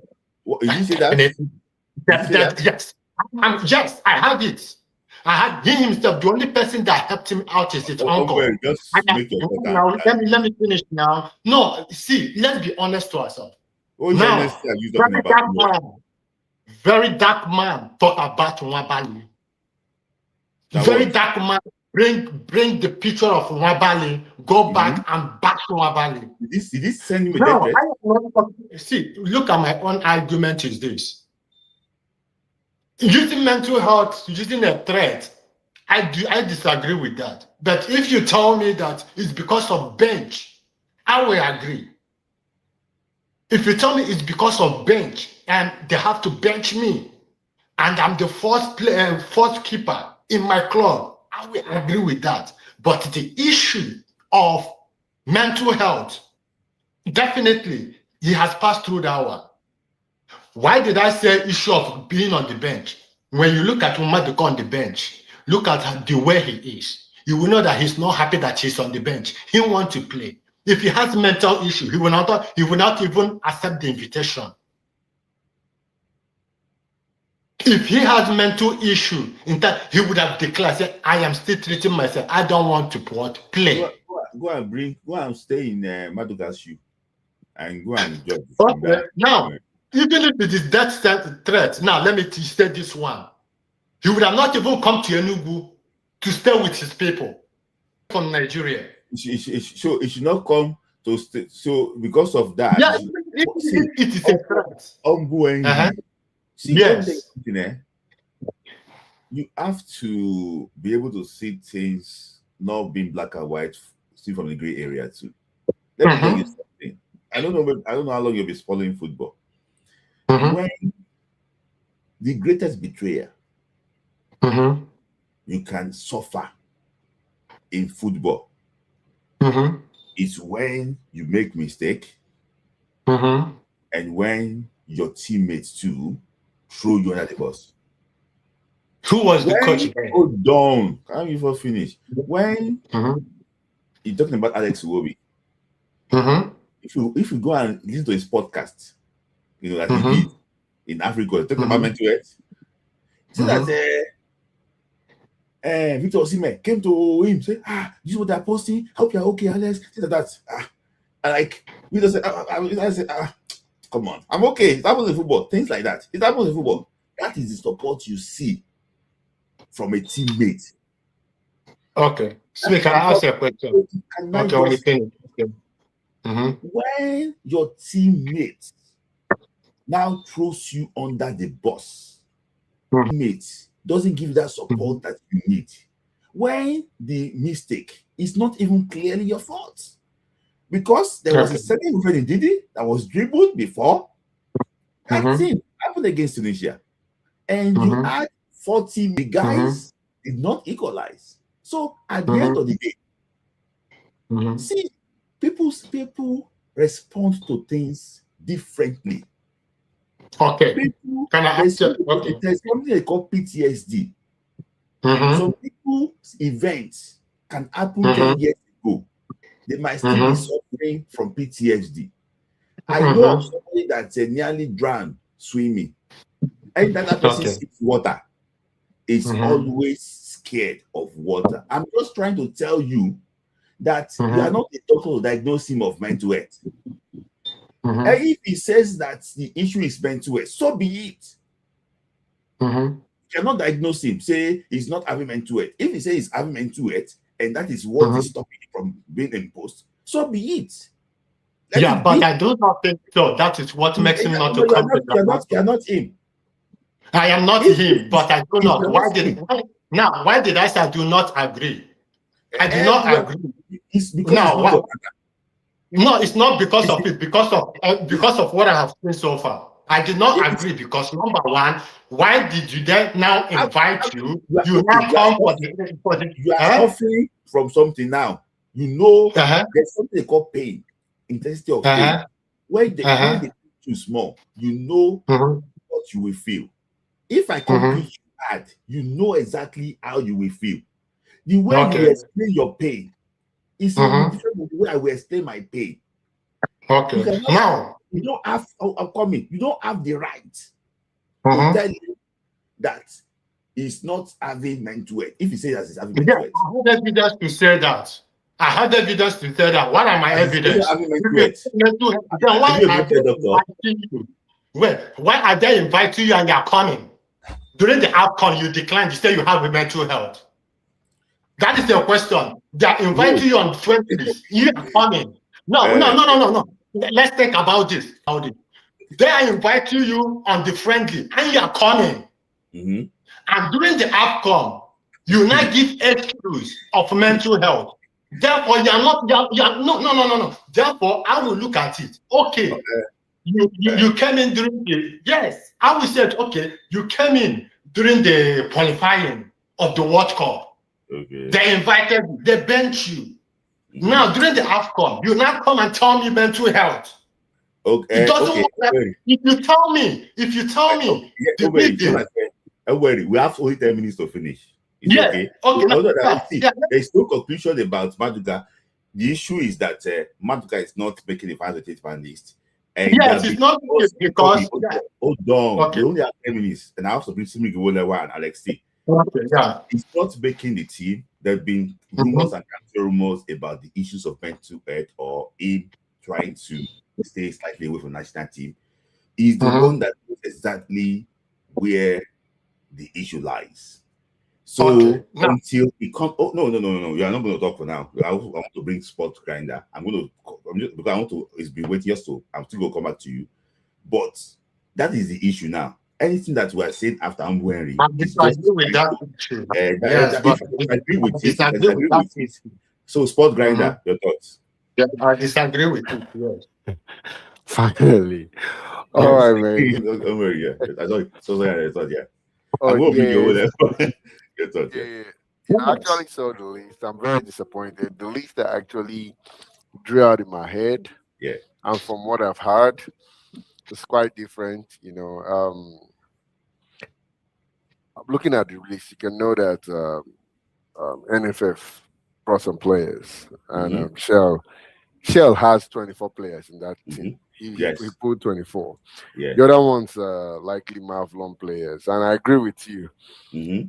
NFF, even if even if CAF says bring 40 players, we only take care of 23. Mm-hmm. The rest of the FA will take care of the other players. Some countries will go with maybe 30, but Nigeria will go for the whole 43 Mm-hmm. and all that. Yeah. Because NFF know there's a way they can get, people to fund those players, so they're not going to worry.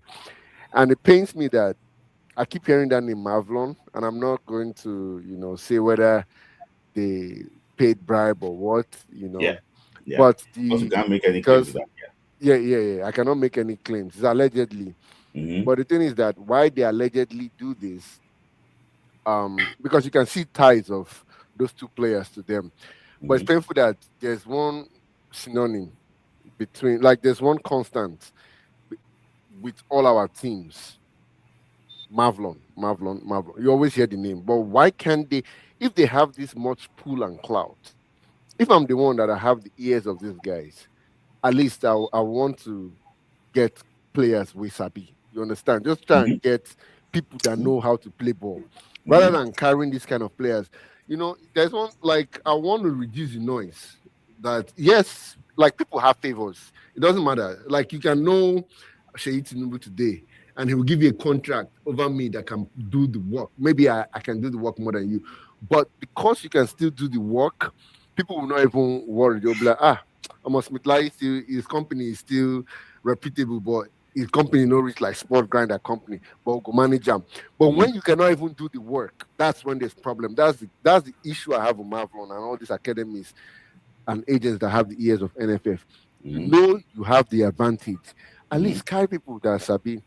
Yeah. Go through the back door, go through another academy and say, oh my guy, my turn to shine, carry players come my side, Yeah. to go from there, have correct players, but they keep bringing watered down players. I don't know whether the players that come to them have, like, their parents are rich or something, maybe that's why they're in those academies.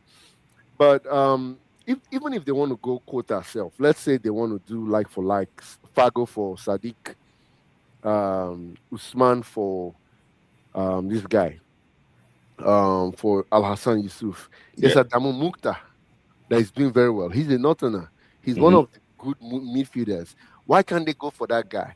That goes to tell you that at the end of the day, it's whose agent was able to, help allegedly grease the palm and fund their players, in Morocco. Well, NFF is a mess. I won't be surprised, Mm-hmm. if Gusau Mm-hmm. comes back. I understand. I know you're almost 95% confident that he's not coming back. Mm-hmm. But if this guy mistakenly comes back, I won't be surprised to see Nigeria from ranking 95 and below by the time his tenure is done. We will fall. Mm-hmm. We'll fall. And I don't know what his problem is with women football. It's almost like our Falcons are like a cancer to him. It's almost like he has this whole Northern Bachiga mentality where Yeah. talk to my ladies, don't, like, it's almost, he has that mentality like women should not be in sports. So it's like he doesn't even value them. At least Pinnick tries small, but this guy did Mm-hmm. not even care about Falcons. Just go and play your competition, pull it through. If you carry cup, allow me come down and steal your cup and run around the stadium. That's all he wants to do. Mm-hmm. It's very painful. It's very painful. But going back to the list, two names are really like, Nadi can still try. He's thriving. But if you remove the Fago and Usman Mohammed, we It's a fall good down. list. Yeah, it's a good list. If you remove the goalkeepers and the two players, you fall down to 23 players, Mm-hmm. like 23 outfield players. That's a decent list. Yeah. You know, if that's what Shell came up with, that's a decent list. You know, Yeah. that's a decent list. And you know, Shell used to go and greet his players when they come to camp. I doubt and those players really don't bring. You know, he's not going to welcome them. But it's a good list. I think we can run through the semi-final. Mm-hmm. You know, that's a bold prediction. Yeah. Because the thing is, the I also feelers believe that too. yeah, the feelers from Nigeria is like 2013. Omokeshi don't come with these rubbish guys. You know, who is this Mba? Where is he playing? Rangers. This one. Nonsense. You know, that kind of, like, when I looked at the 2013 list Keshi had, I looked at them, I was like, and they had played one friendly in one multicolored stadium in UAE against CIV. CIV won 1-0. I was like, man, they're going to wipe Nigeria in this AFCON. So I don't even have hope for that AFCON. But all of a sudden, something just changed from that CIV match. It's like the moment they told them they're going to play that CIV match, everything changed. Everything changed. They played a kind of football I don't understand. Yeah. It can happen in this competition that Shell can just put Akin Samiro in that midfield to pair with Ndidi. Movie will be left, and it will be, and Akin Samiro can just be that one thing missing. Akin Samiro is a good player. Yeah, he can. He may not even need to tweak much. It may just be one change or two changes, and we'll be playing like beast. You understand? You know, like in that CIV game, in that 2013, Onazi played, but he played right back. Yes. It was when he entered midfield against Cote d'Ivoire, plus Mba coming in for a Gebo or someone. Yeah. Or whether Obiora Wako. That was when our game changed. Like, sometimes it just takes two players to just change the whole team. It can just take only Akin Samiro and maybe Desta sparing Osimhen, and it will be on the left. Our football will just be fluid. It will just be fluid, and that's how we'll just win. And he may not even complain like we may not even know that Ajayi was the one paying Basi or whoever. Like, we may not even miss players. So small things like this can shape your competition, you know. So looking at it, I think we can get to the semifinals, but once you get to that semifinals, no matter the path you are, like, you cannot have an easy path all the way to the final. It must get tough from the semifinals, and once it gets tough from the semifinals, that's when, you know, we may kick the bucket in the competition. But I believe we'll get to the semifinals, and I don't expect those two guys to play. They're never even going to sit on the bench. They're always going to be sitting in the stand. They will never be among the 23. Yeah, because it's 20 players. They will never be. They're only allowed to dress 22 or so. Yeah. So I don't see how Usman and Fago actually will get dressed. But the issue is that they're going to train. And if they're going to collect any medal, I'm not sure maybe there is going to be any medal for 20 players. But really? Players. I don't know. Okay, but what if all of them play? How will CAF decide? Okay, that means probably, I don't know. I think they're going to give them the medal. So okay. And because I've seen one cup before that the medal finish. So maybe they're going to try and compensate later. But then sorry, one thing I want to address is our goalkeeper. We always keep this slot for the third choice. Regardless of what's happening. Omaso Basage and Oloroke Ojo back then, and I think there was another guy, the guy of Eyimba, Noble or something. Yeah, always constant. But let something change, and they're talking of, we want to drop one goalkeeper. They're never dropping the third choice. They're always moving the second choice. See, Uzoho has come back now. Let Wabali injure. Normally, if you look at if anybody just looks at our team like a neutral that's not a Nigerian, just looks at our team and sees Uzoho. If they tell him that, look at our pass sheet for the past, our pass lists for the past 8 games, we've always called Wambali, Obasagi, and another goalkeeper. If we tell that person, Wambali is going to get injured, who do you think is going to come in? Any neutral will tell you it's Obasagi. But on that day, let Wabali wound, they're going to put in Zoho. So what is the use of all these amounts of Basoge, Olorunleke Ojo, Noble on the team when you know they're not going to keep? Why don't you make the whole three competitive? Every time you always take out the second or the first choice and bring another person, skip them. So it's almost like, dude, what are you actually in the team for? To argue for them, I think they believe that it's really unlikely for the third goalkeeper to play. And let's be sincere, since they have been calling third goalkeeper under Guidance Raw, John Noble. Did John Noble play? No, he's never played. He didn't play. So, and Olorunleke Ojo did not make his debut. Never. Until he finished, he's done. So, and if care is not taken to, Amaso Basoge will not play any game. Yeah. That brings me to the question: why not? Every country goes with three. They can play one You never game. know what will happen. Which game was that? I can't remember the game. He He considered. came in or he started. He came in or started. Or... I don't know if he came in or if I think he considered how many goals in that game. Oh no, that was it was home base game. Was it not the Chan game? Okay, it was Because I know home they base. keep in Chan. Yeah, it was Chan qualifier game. So what I just think basically is that because I'm not like to you, that third slot is keeping a very good goalkeeper out of the team. That's the thing I'm saying. Goalkeeper. So I know that during the Unity Cup, a lot of things actually would happen during that Unity Cup. That goalkeeper is, I don't want to say much here, but those that actually what knows that everything is ready. But the goalkeeper currently is the first choice in his club side, and he just displaced the first choice that they bought. So he displaced the first choice. So now it's not the first choice. Now probably one of the best goalkeeper in the league that he plays currently.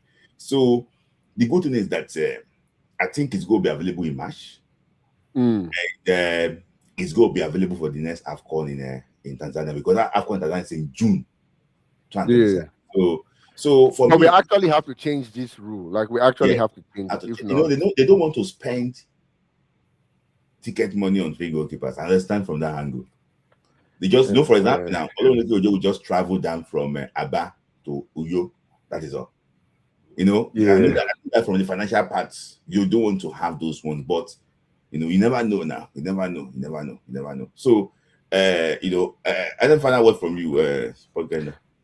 No. Just that I'm looking forward to your breakdown. Of the this thing, and then I'm actually looking forward to it. All right. So yeah. All right. Thanks, guys. Okay, and I'll be ready to you too. Yeah. I'll be ready to you. And no longer on prosperity. We didn't see you for a long time. We didn't even invite us for cake. No, we're gonna run out together. Priest said.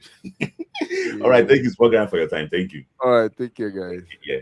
So you know what? Let me just allow Alex T to go. Then I will just leave all over and we're gonna empty together. So Alex T, your thought, please. Let me just take it quickly. Then we'll wrap it up. I was thinking that Chris is going to be here, but Chris is no longer here. So, hey, Smith, can you hear me? I can hear you clearly, LST. Can you hear me, Smith? I can hear you. Clearly. Okay. Well, first of all, I want to thank you, man, Smith, to continue to open this platform for us to share our opinion, our fight, quarrel, and everything, man. I appreciate you, man. It's Nigerian football. Everybody's coach. Everybody's everything. I know. I don't even forget with now one talk self. I don't retire. But anyway, I saw a clip of Ahmad Pinnick saying something about one coach didn't want to invite Musa, and he was like, no, you must invite Musa. I mean, when I heard that, I was like, really? Like, the NFL president can say that? But again, that's Nigerian football, It's, for me, all this under 17, picking people from here, and I listened to what Umbo Henry was saying, that let's forget about the past. All those 1989, all those things, what are we supposed to do? What are other people doing that we can do to improve our football? I'm in the US. I see how they organize sports. I know we're not going to be like US. We can't be like them. But we can learn. We learn other things from them. Why can't we learn these things from them? Okay. You know, look at their school sports. Before anything you want to go, I started playing soccer, but the age that I came with, I was already getting old. Yeah. I can't play. I play college football, soccer. Everybody goes through school. Nigeria haven't seen sports as a business. They don't used to pay college players in the US. Now they pay them because the school makes a lot of money. Why are we not putting sports in our curriculum in Nigeria? Why are we not putting that? Tell every school you have to have a sports program. If these colleges they are playing these tournaments against themselves, this competition, everybody will see. If you see a player that plays good in the college, everybody will see. It's not like during under 17, you will go to one place, go to one academy, go. That's why there's so much academy everywhere. It's trash. Academy in Nigeria is trash. For academy, it's for you to go private and play, and then you come to college, and then you play. If we have those programs in Nigeria, we can see that, oh, this player is good in this college. You can pick him, bring him into under 17. A true under 17 have to be in secondary school.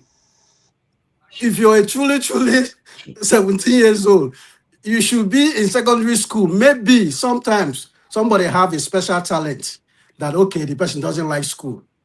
But everybody can know that this guy is a good player. He can come in. But a true under 17 should be in secondary school. I remember when they were doing channels. I watched a lot of Nigerian programs, channels kids sports. They said they have to go to all these schools. They can't even get the true people. You see people that is older, they will come register as a student to play under 14 and all those things. Machinery. It's crazy. Our football cannot go. We have to be realistic, man.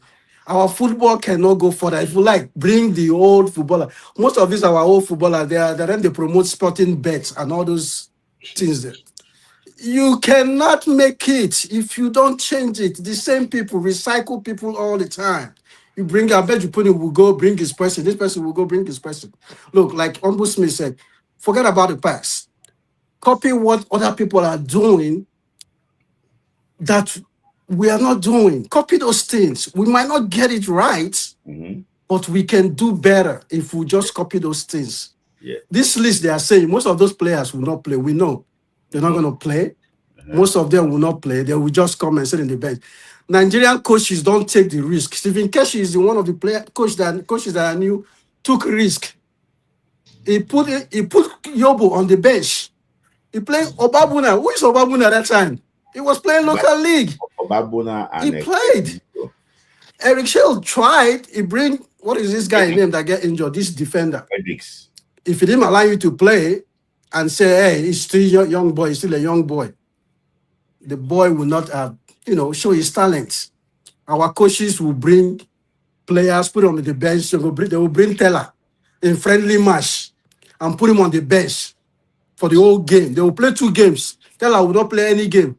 He will stay on the bench. And then you will think he wants to come back. Me, I won't come back. A friendly game. And I understand these coaches. It's because of the way Nigerian fans act. We want to win all the time. So sometimes these coaches feel like, hey, look, I have to win. If I don't win, these people will talk something. They will say something. These coaches don't take risk. Because of the pressure. They don't take risks sometimes. They just want to win. Oh, let me win so that the fans will not say something or the FA will not say something. Yeah. Take risk. Put players. Yeah. I know people are talking about this Ebenezer guy, Akin Semoyo, whatever his name. I watched his game today. I've been watching his game. He's a good player. But I don't think he can detect a game. I don't think he can say, this is a midfielder that can change a game. Like we see other midfielders doing, that they can change a game. But you said, tell me, Smith, who is better than Alex Iwobi in Nigerian players?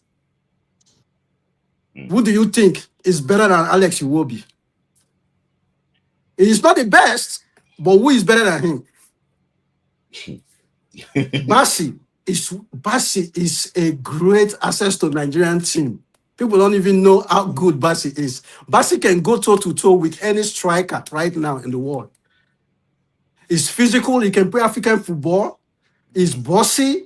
He can pass the ball. Exactly. Bassey can actually pass the ball. If you look at him, he can pass the ball. He pass the ball. In fact, one of the Bassey is a great asset. We don't even know, but Nigerian fans, when somebody make mistake, we just,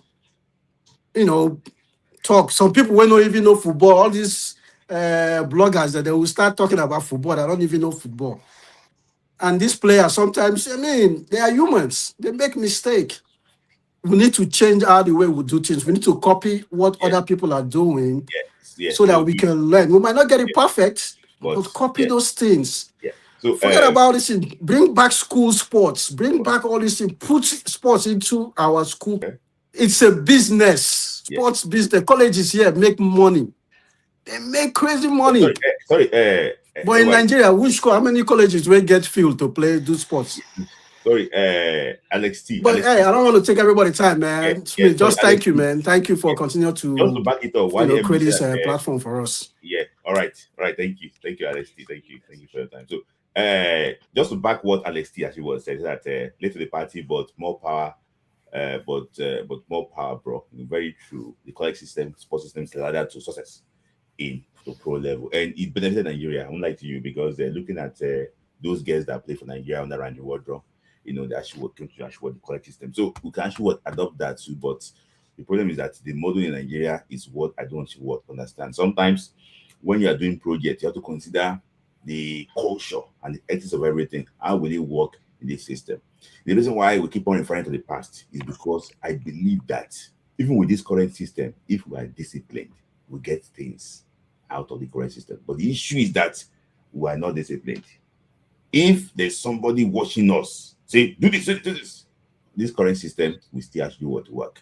But, whatever, let me hear from you. I'm going to wrap up with you and I'm worried. I know already someone will say some few things. So, whatever. Thank you very much, Smith. First of all, I'm very happy that you and Ombweri argued the way you argued today. You know what I'm happy? You strong Ombweri for next. Yeah, you know what I'm happy? What you were doing with him were some of the things that we're doing with him in the past that he will not listen. Ombweri, first of all, before I go to this totally, let me tell you, I've tried as much as possible as a friend to explain some certain things to you to change your perception about. Convince me. Yeah. Convince me, right? Yes, I want to know your idea. Yeah. I've tried as much as possible to convince you as a friend that you see this game, you see this my hand like this, the two that I'm showing you. To you, that's the way it appears to you, but it's totally beyond it. It's 150% beyond it. There will be a day I'll call you, I will say some things to you that some of these guys, what they face as a human being, what they face as human beings is totally different from all of these things. Where if a death sentence or anything is sent to anybody, my dear brother, I've been close to 1 or 2, 3 of them that they have received such thing that they never mentioned in the public. They never said it in the public. And you still see them come back the next game, they will still perform even better than the one or less than the one that they send as death sentence to them. You spoke about something. There are certain things that you do not know as a football fan. You are a fan, right? When a player, you talked about Maduka Okoye and his mental health. Why did they come? Why did they extend invitation to them? They don't tell them before they extend invitation to them. They look at you. Oh, you're playing regularly. You're doing well in your club side. They send invitation to your club. You just see your name. At the end of the day, if you have any reason not to honor the game, you can have a discussion with the NFF, with your coach, and excuse yourself. But it is not you to invite you, right? So it can be invited. At the end of the day, it can now tell them, hey guys, I can't make it. I know a player who was invited in the brother list. Are you getting it now? That the club had frustrated him from even making an attempt to make it. If not because of frustration, there's possibility that he may have probably made it. But I know everything that happened that didn't, give that chance for him to even be considered at all. These are some of the politics, these are some of the things that go behind the scene that people don't know. That's on that. Coming to the list, for me, I don't know if it is only me that is saying it. I'm so worried about the defense line. I'm completely worried about the defense line. Now, a tournament with virtually one defender that on a normal ground, if you have everybody complete, if you have options, only one of them will play, which is Kevin Bassey. We have no Olaino, we have no Ekong. The new revelation, Benjamin Frederick, if you look at his 5 or 6 games that he has played for us, every one of us want him to be at that tournament. And it will have given us some level, it will have reduced some level of pressure that we may be facing today. But these 3 guys that are missing in that defense is a whole lot of problem. We're now banking on players that we have invited over the years. I'm talking about Osai and Bruno. And Bruno, that the team have not shown them trust in the past, because we have seen these guys come after tournaments, games after games, without getting game time. Right? So for me, I'm so afraid of our defense line. If we have issues, how do we correct them? What kind of trust do we have? Now, we are now going to a tournament like that. We don't know what's going to happen to Nwabali. If it's going to be starter or it's not going to be starter. We've heard about his injury and co. So it's going to be a disaster to look at it that we have that kind of, a defense that I'm afraid of, and again, a goalkeeping area where we don't even know what's going to happen at that tournament. There's nobody now, except Nwabali now, either Uso or Amas. There's nobody that is giving the nod among those 2 guys that any one of us will be completely or 100% comfortable from the beginning. Right? Mm-hmm. A lot of people have made noise about Maflon, this one, that I'm not surprised. These are things that I know that we can do. I have a couple of people that I've discussed with before. It's going to be a bonus for me if we go beyond the group stage. That's the truth. If we go beyond the group stage, it's going to be a bonus for me, because there are so many issues that we are going with to this tournament. We haven't completely out of our World Cup All-Star. Don't forget the money that they went on strike for during that playoff hasn't been settled. Mm-hmm. Ekon's retirement can't go just like that. It will still cost some kind of stuff in the team. This is Nigeria, right? Whether you like it or not, that guy will go get 1 or 2, 3 guys we like him. These guys will know the reason why all of those drama played out. And all of these will have effect on the team, no doubt. Because it could be, I have not had anything, to be sincere to my conscience. It could be a case of betrayal and, when we're discussing, it was this person that said this, and, before you guys mess me up, I got to go. Right? So, for me, it's a very, very difficult moment. And I've seen a lot of people talk about, hey, this, that, or that. I just want you guys to know that we can all make a difference as far as the NFF is concerned. How do we make a difference? Ombueri, I am from Kwara. You are from a state. Smith is from a state. Good for us. The 3 of us here now, we are not both, none of us, we are not either of us are from the same state. So, which means that out of the 36 states that we have in Nigeria, we have 3 states represented here. So every one of us has to go back to our state FAs and let them know we do not want, either we want the president to come back or we do not. I look stupid. But because we have always come around, talk and talk and talk and talk and talk. And when we talk, what happened?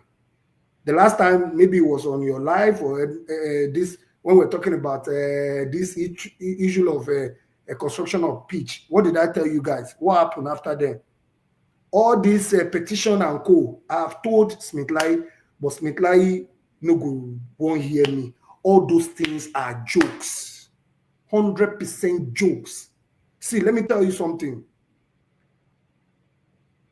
It's a different ball game for me when I come here and you guys try, you the support NFF and co. When we speak behind the scene is another different ball game. I was speaking to one of them recently, right? And in the meeting, in the proper FIFA meeting, you know what the guy told me? He said, some of these things that we do, this guy, they see it, that inside their meeting, they will tell themselves that, Oga, make una no worry. Now, as we did this room like this, that's how we determine what happens in football. Not all those things that these people are saying outside. So we need to go back. You said that you don't like us to talk about in the past and co. PO said a lot of things about back in the days. The back in the days that we're talking about. You know why our football was like that time?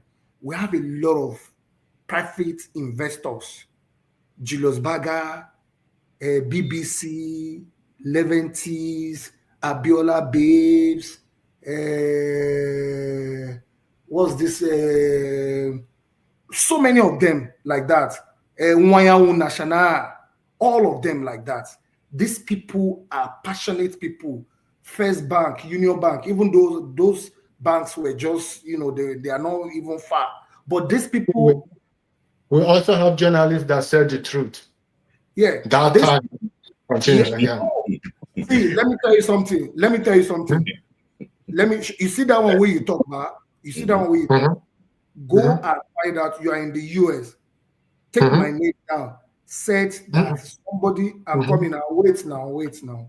Somebody said that according to our training, are you getting this now? There is no way that you have completely objective journalism anywhere in the world. That is our training. So this has always been there. Whatever journalist that you have today has always been there in the past before. But when you have people who are much more interested in the development of the game, higher than those who are not interested, the result will be different.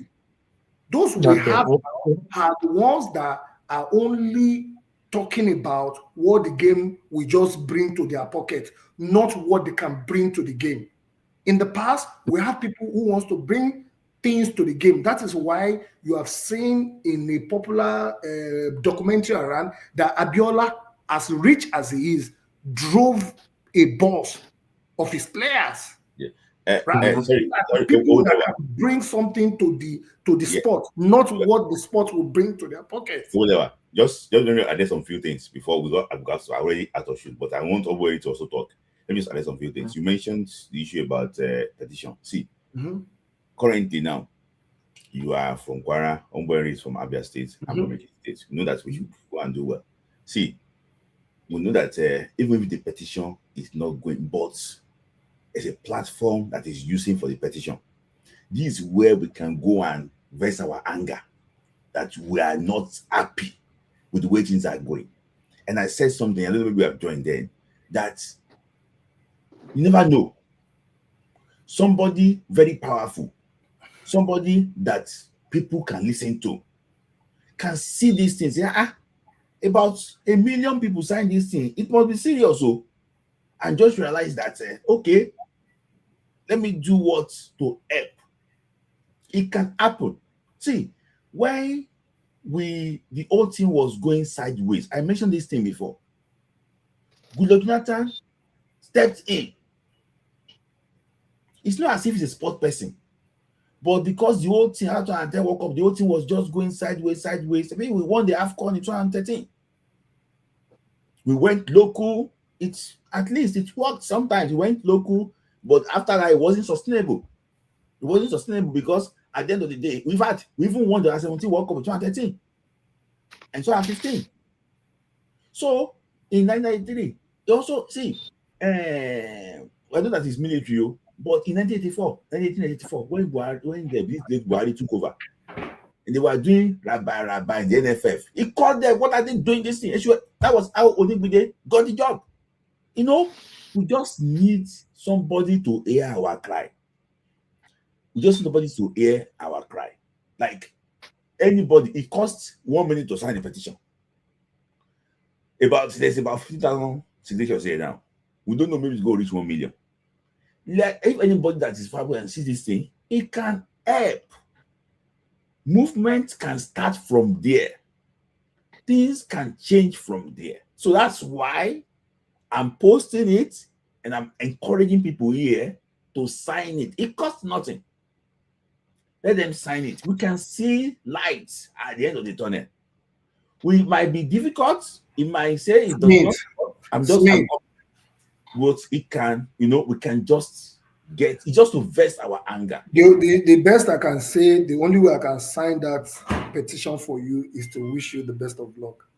Yeah. But the thing is beyond that. You see, I know it's because we have not spoken. Are you getting it now? I spoke with somebody to look at this issue from a far stuff. The same person was very, very much interested, but unfortunately, the person had a plan to be in touch, to have a discussion about that particular matter. But unfortunately, something very terrible happened to him, and that meeting couldn't hold, and we couldn't chat a way forward to it. I tell you, the truth is that thing is way beyond signing I understand, but what I just see is that people. So I don't know, but there's one place. I don't know if you know that one is in Japan. That you go and pay somebody they will help you to mold the head of your boss at work. So you will go there in the evening and go and be slapping the. Some people do that. They pay for that. They do that to bring out that, just to fulfill. This is where we can vest our anger. See, I don't know, maybe I will go and mend somebody's head now. Maybe it's I've said it. It might be very, very, it might look funny, it might look very cheap, right? But the truth is to monitor from all our states. Yes. Those are the people who will determine who comes back and who does not come back, right? Mm-hmm. And the much we talk, see, you will be surprised that one of your brother who is very, very close to even your state FA chairman, that you can tell them that, oh boy, this thing, the way the thing go, you're not supposed to be like that. We like say we not go do the bidding of this man when we vote next time. Are you getting it now? And before you know it, you don't capture one out of the vote. Ombo review doing own too. Another person doing own too. Not waiting for bring the change be that. Yeah. Okay. Whatever. Sorry. Most people will collect those petitions and pocket it. I know. I just want it's online. Just want to see it that way. People have taken it just to a sign. I'm going to post the link again. Go on my story. So somebody just said there, Smith. That's as was how the U.S. Attorney General Loretta Lane actually was able to bring down the corrupt FIFA heads. At that time, we thought FIFA was untouchable, but you have to start from somewhere. Thank you. Okay. That's a very good thing. So, sorry, in 2 minutes, because I don't want Season to go without Omweri in his mind. Yes. Let me say this. You said something about Manuka Okoye. I just want us to give him peace. Let him go and deal with what he's doing. No. You are right. Look at this issue, right? That's why I think there are two stories that flies out. Mm-hmm. For him to be on the bench, not playing, Coming, he's the first choice. Coming to the AFCON, being on the bench. Maybe going back after the AFCON, he might end up becoming what? Second choice. It's Now you're supposed to know this Oyubo's mentality. Nobody knows the reason why Natantella have not even honored invitation. We know how Finidi treated him. Those born abroad who are good doesn't want to stay on the bench. Okay. Don't want to stay on the bench. If you keep them on the bench, they are not coming. Okay, I think I agree with that. So if you are good enough, you have the right. If you're not, now look at Madoka. Look at where he's playing. Middle team league, Serie A. I'm telling you, if care is not taken, he might end up in Juventus. Now, look at Wabali. Yes, the discussion, if I come, will I be the first choice? I agree with that story. See, yes, if I am the one, I will ask that question.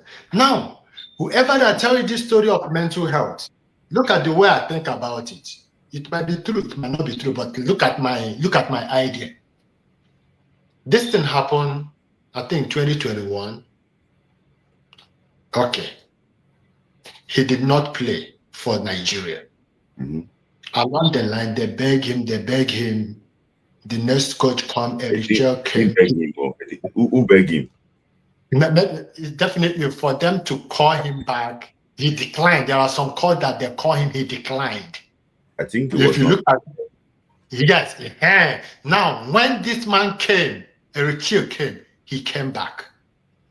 What happened at our He came back on that Gavon, yes. Then Erichel now invited him to that England. Instead of Mwabali to go and bury his parents, may they are so rest in peace. Let's be honest. He allowed it, he came. After the whole thing, he went back. They put him. He played. During the qualifying, right? They bench him. If you are the one, let me be honest with you, will you come back? Yeah, I think it's difficult to. Yes, will you come back? Let's be honest. Whoever tell you I give the excuse, but we still won't happen. You have just made one point now, but you did not make it before. You said that if we come and sit on the bench, and you are the one that told us now. I believe that story you told us. Yes, you see, right? I believe that story. And club football is going on, and he's on the bench in national team. Yeah, immediately did I agree with you? Immediately you said it. Enter my head. Okay, second question you mentioned that is the other one is here now, so that we don't just sit on one side.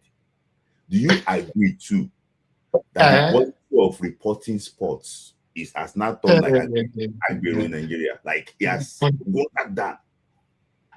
Do you agree with that? That was let me tell this. When let me use this story to tell you who I am. When Hassan Kuka, a bishop, went and said something in America that there's no genocide in Nigeria, everybody bashed him. Do you know what America did? Let me tell you, I don't want to say this.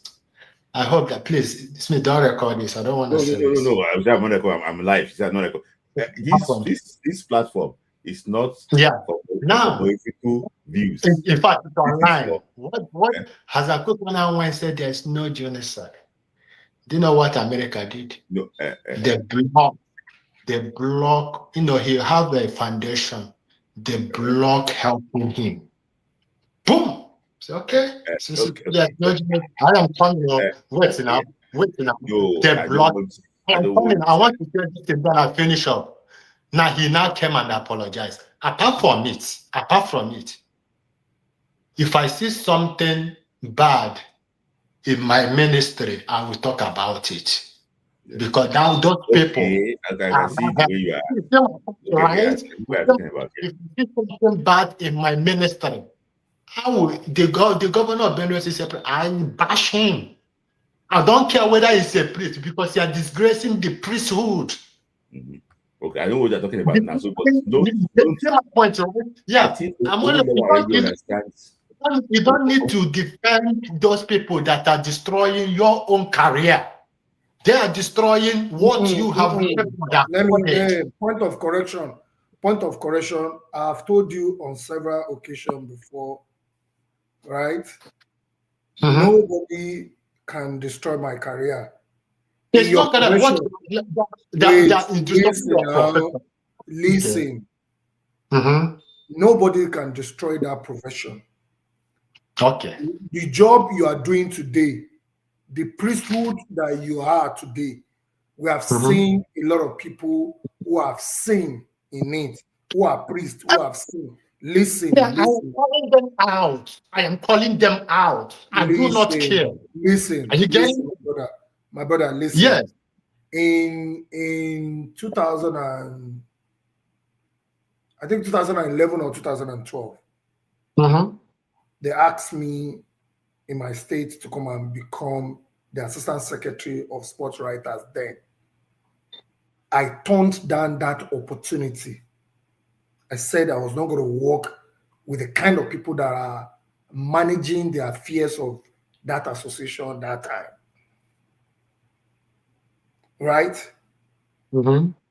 Everybody, I have told myself and my God the way I want to do this job. And I have tried as much as possible. I can't be perfect. I can't be 100% perfect. Are you getting this now? I have decided to do what I'm doing at the job, and I give thanks to Almighty God for what I have done. So whether you have Agbe rules or you don't have Agbe rules, we have always had this in the system. Those who are doing the right thing will continue to do the right thing. No, understanding the point. Mr. Kebaba has come here. Hold on, Mr. Kebaba, who is the man, have come and criticized people who are destroying the profession. What he dropped. Let's be honest. See, that's why I like the Kebaba. Look at what you are doing now. You are defending it. You don't need to defend it. We know you are a good person. Bring out those people that are messing it up. That is what we want. We are not talking about what you have left. I don't think I've met Umberry before, but I know you very well. I'm not defend them. There's some tweets that some of your colleagues said we put out. They will do. Papa is condemning them. That you yourself don't be proud of, but the issue is I understand from Olewa. Olewa is a system guy, Olewa wants No, Olewa is doing his job. I saw his job. I am not condemning him. Are you getting me? But see, my problem is when you're trying to defend Olewa. Me, my only problem basically is this. Umberry. Yeah. Smith. Let me say this. Yeah. Umberry. Do not try to crucify anybody who has failed to condemn anyone. Are you getting it now? Anybody, I am not you have wait now. You have graded me. To you, I'm not a bad journalist, right? That's Wait, look at my own problem. Wait now. We're not fighting. You have graded me. I'm not a bad journalist, right? That is what concerns me. If you mention my name, I have designed for my life what we follow. Either a good journalist or a bad one. You stay in between. Whichever one that you take is none of my issue. Right? So it is simply about that. So for you to blame me, you already blaming certain number of people. Oh, whatever. Do you know why I'm blaming you, right? Look at my blaming is when you try to defend them. I hear you. Who have I defended now? Who have I defended? When you are trying to defend the institution, right? Whereas there are people that are destroying the institution. That is where my problem lies. When you are trying to defend the institution, say, leave them like that. Look at, I've chosen my own. Would they have the bad one? When you no. They'll let you say, okay, this are my thing. Whoever that do this, you virtualize at the middle. Umbweri, by the virtue of destiny, right? If you know anybody, I don't make noise about things I do. I don't make noise. By the virtue of destiny, I'm the vice president for North Central Zone of Swan. Since I came into office, are you getting this now? I have made sure that at least, if it is not 100%, to the best of my knowledge, 100%, I don't want to score myself 100%. At least 90% who are those that have came into the position of leadership in each state, I've made sure that they met all the requirements. I don't want us to drag this thing because you guys are right. So the how much everybody want to play and contribute to anything is different. If I'm contributing in my way that I can, don't come here and blame me for not notifying. I want to wrap it up this because you are in different time zone. I just want to wrap it up. So thank you guys for joining. But I want to ask you a question. Do you think it's right that Ibrahim Gusso called Swan to come and be checking the thing that is at his building in the eve that Nigeria did not qualify, and there is nobody out of the Sports Writers Association of Nigeria to say, okay, we need to talk. Nobody can say they want to. It needs to talk. Nobody can just, everybody just acted. They tweeted on the eve of Nigeria not qualify for the World Cup. Do you think that's why I have my own problem, that you are the people, you are the frontliners, you are the people that you are the swan, you are the sport writers, you are the one that you make them accountable. Do you think it makes any sense at all that those guys just follow him like my dear brother, there's a lot that this guy do that we do not really understand at the public space. Those who ask those questions that you expect, they will not bring them on. You have agreed that we have some bad eggs. Are you getting it now? What do you expect? Those are the bad eggs. They are very ranked too. They are like bosso. Well, what can I do? So they are getting it now. If you go somewhere, are you getting it now? You are doing justice to the job if you ask the right question that will be to the interest of the country. If you fail not to ask, are you getting this now? There's no law that you are breaking. Okay, now you get up. Let me ask you a question. Yeah. What is now even the role of the SWAT in Nigeria? Well, it's to report sports. What are you reporting? Because I just realized that the World Cup happened in a country that has that big body like that. The bosses are there. Nobody to you are high ranked. I know that you have your caucus there too. There's nobody that you guys can push to just ask him to address 250 million people. He did not talk about it. He only talked about where he's building. Do you think, like, what can you say about that? I had a conversation with one of your very good friends here too, that in this country too, 250 million people is like we're ants. I know I don't live in Nigeria now, but majority of the people here that are watching here, they live in Nigeria. I've never seen that before. Even Eto, that is very arrogant, still came to address the people. So, what is that? I know that you are highly placed to say it now. Are we going to be looking at you like this? Things get I told you something. That these people, they went to they took a team to the Nigerian Republic that was disqualified. I told you about that. Oh, continue. So let's wrap it up quickly. Smith, I have tried as much as possible not to be dragged into things that I don't want to be dragged into. Okay. The fact that that's the truth. I don't want to be the one condemning anybody. It's not as if that people like us are very happy with what's happening, but there are things that we cannot do. Somebody like me cannot do anything about. The little I can do is what I've explained, that I have the power to oversee a particular region. If they want to, people want to come into a particular position, these are the things to meet. These are requirements to meet and go. Those are, I'm coming now, those are at the level that I can do. You see, the major problem is coming from NUJ, not even from SWAN, because all manner of people come into our work these days, into journalism. People who have not gone to school for any reason to study journalism, all manner.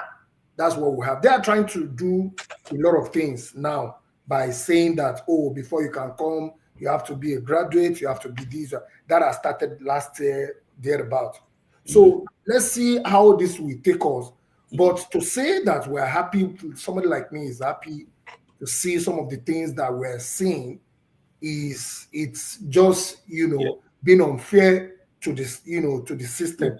But I have very little to do. But the point is, anywhere you find yourself, what are you doing to make the system better? So if you punch me if you click me to somewhere now, I will tell you the role I'm playing, but that is the little I can do. Okay, for example, now, okay, I don't want to go for that because there's one thing I wanted to ask you. No, ask me. No. I will answer. You have it's already 10 seconds. No, go ahead. You've made a call to a very highly placed NFL official before. I made the what? You made a call. Okay, yeah. To a very highly placed NFL official before to come and explain some few things. Yeah. That person did not answer you. Of course not. So now, what is the penalty? What is the consequences for that? Because you have to be accountable. Yeah, you see, at a particular point in time, I will not feel ashamed to say this. If it is something I have the wherewithal and everything, that's what we'll call freedom of information. Freedom of information, FY, that has been passed in Nigeria that can use to get that person to talk, right? But sometimes it takes a whole lot of process. Do you have that? Are you safe? All of these things. I said it now. I said I've listened.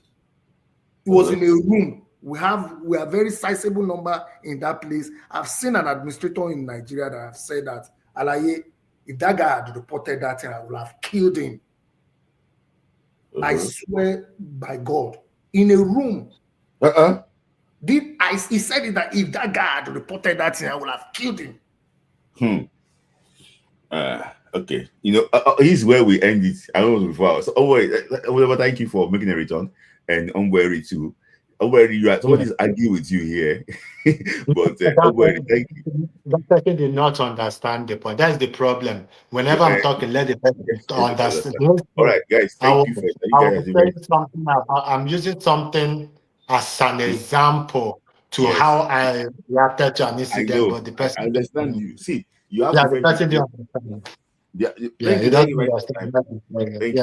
Onweri. Thank you, this thing. So, guys, that is that today. I didn't know that I'm going to actually spend 4 hours, but you guys enjoyed it. I can see that 180 people are still actually watching. 82 people are still watching. Guys, before you go, like the video. There's no crime in liking. It's not about see if you're going to get paid. You're going to pay money for liking. Shout out to Adeola. Adeola started this life with us. And probably she's still actually here. Shout out to those that started this thing and still actually here with us. I appreciate all of you. Thank you for your love. Guys, like the video before leaving. Let's go with AFCON countdown. I'm going to be bringing people actually on for AFCON countdown. It might be recorded version. Look at Group A, Group B, Group C, Group D or so. Then we'll see exactly because AFCON will start after Friday. So AFCON actually start. So we have to do the preview very quickly. Guys, just stay tuned for that 1-2. Guys, I have to just appreciate those that have joined me today. So those that sent appreciation, as well send me super chat. I appreciate Manu Etuk. That's my very good guy, the son of Gosu Etuk. Viral moments, God's love. I appreciate you. James Ogboji, I appreciate you. Dr.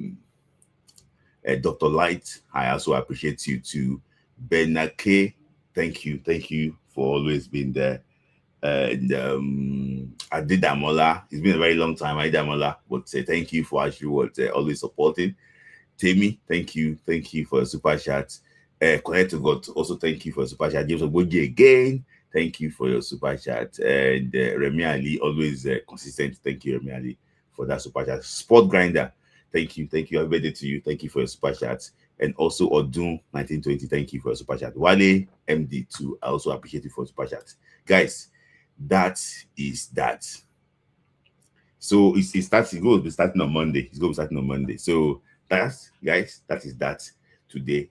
And so there's going to be a lot of things for AFCON too. Even that, not going to work out, but at least it's going to make the AFCON actually work very exciting. It's also what? Christmas AFCON. So thank you for staying tuned.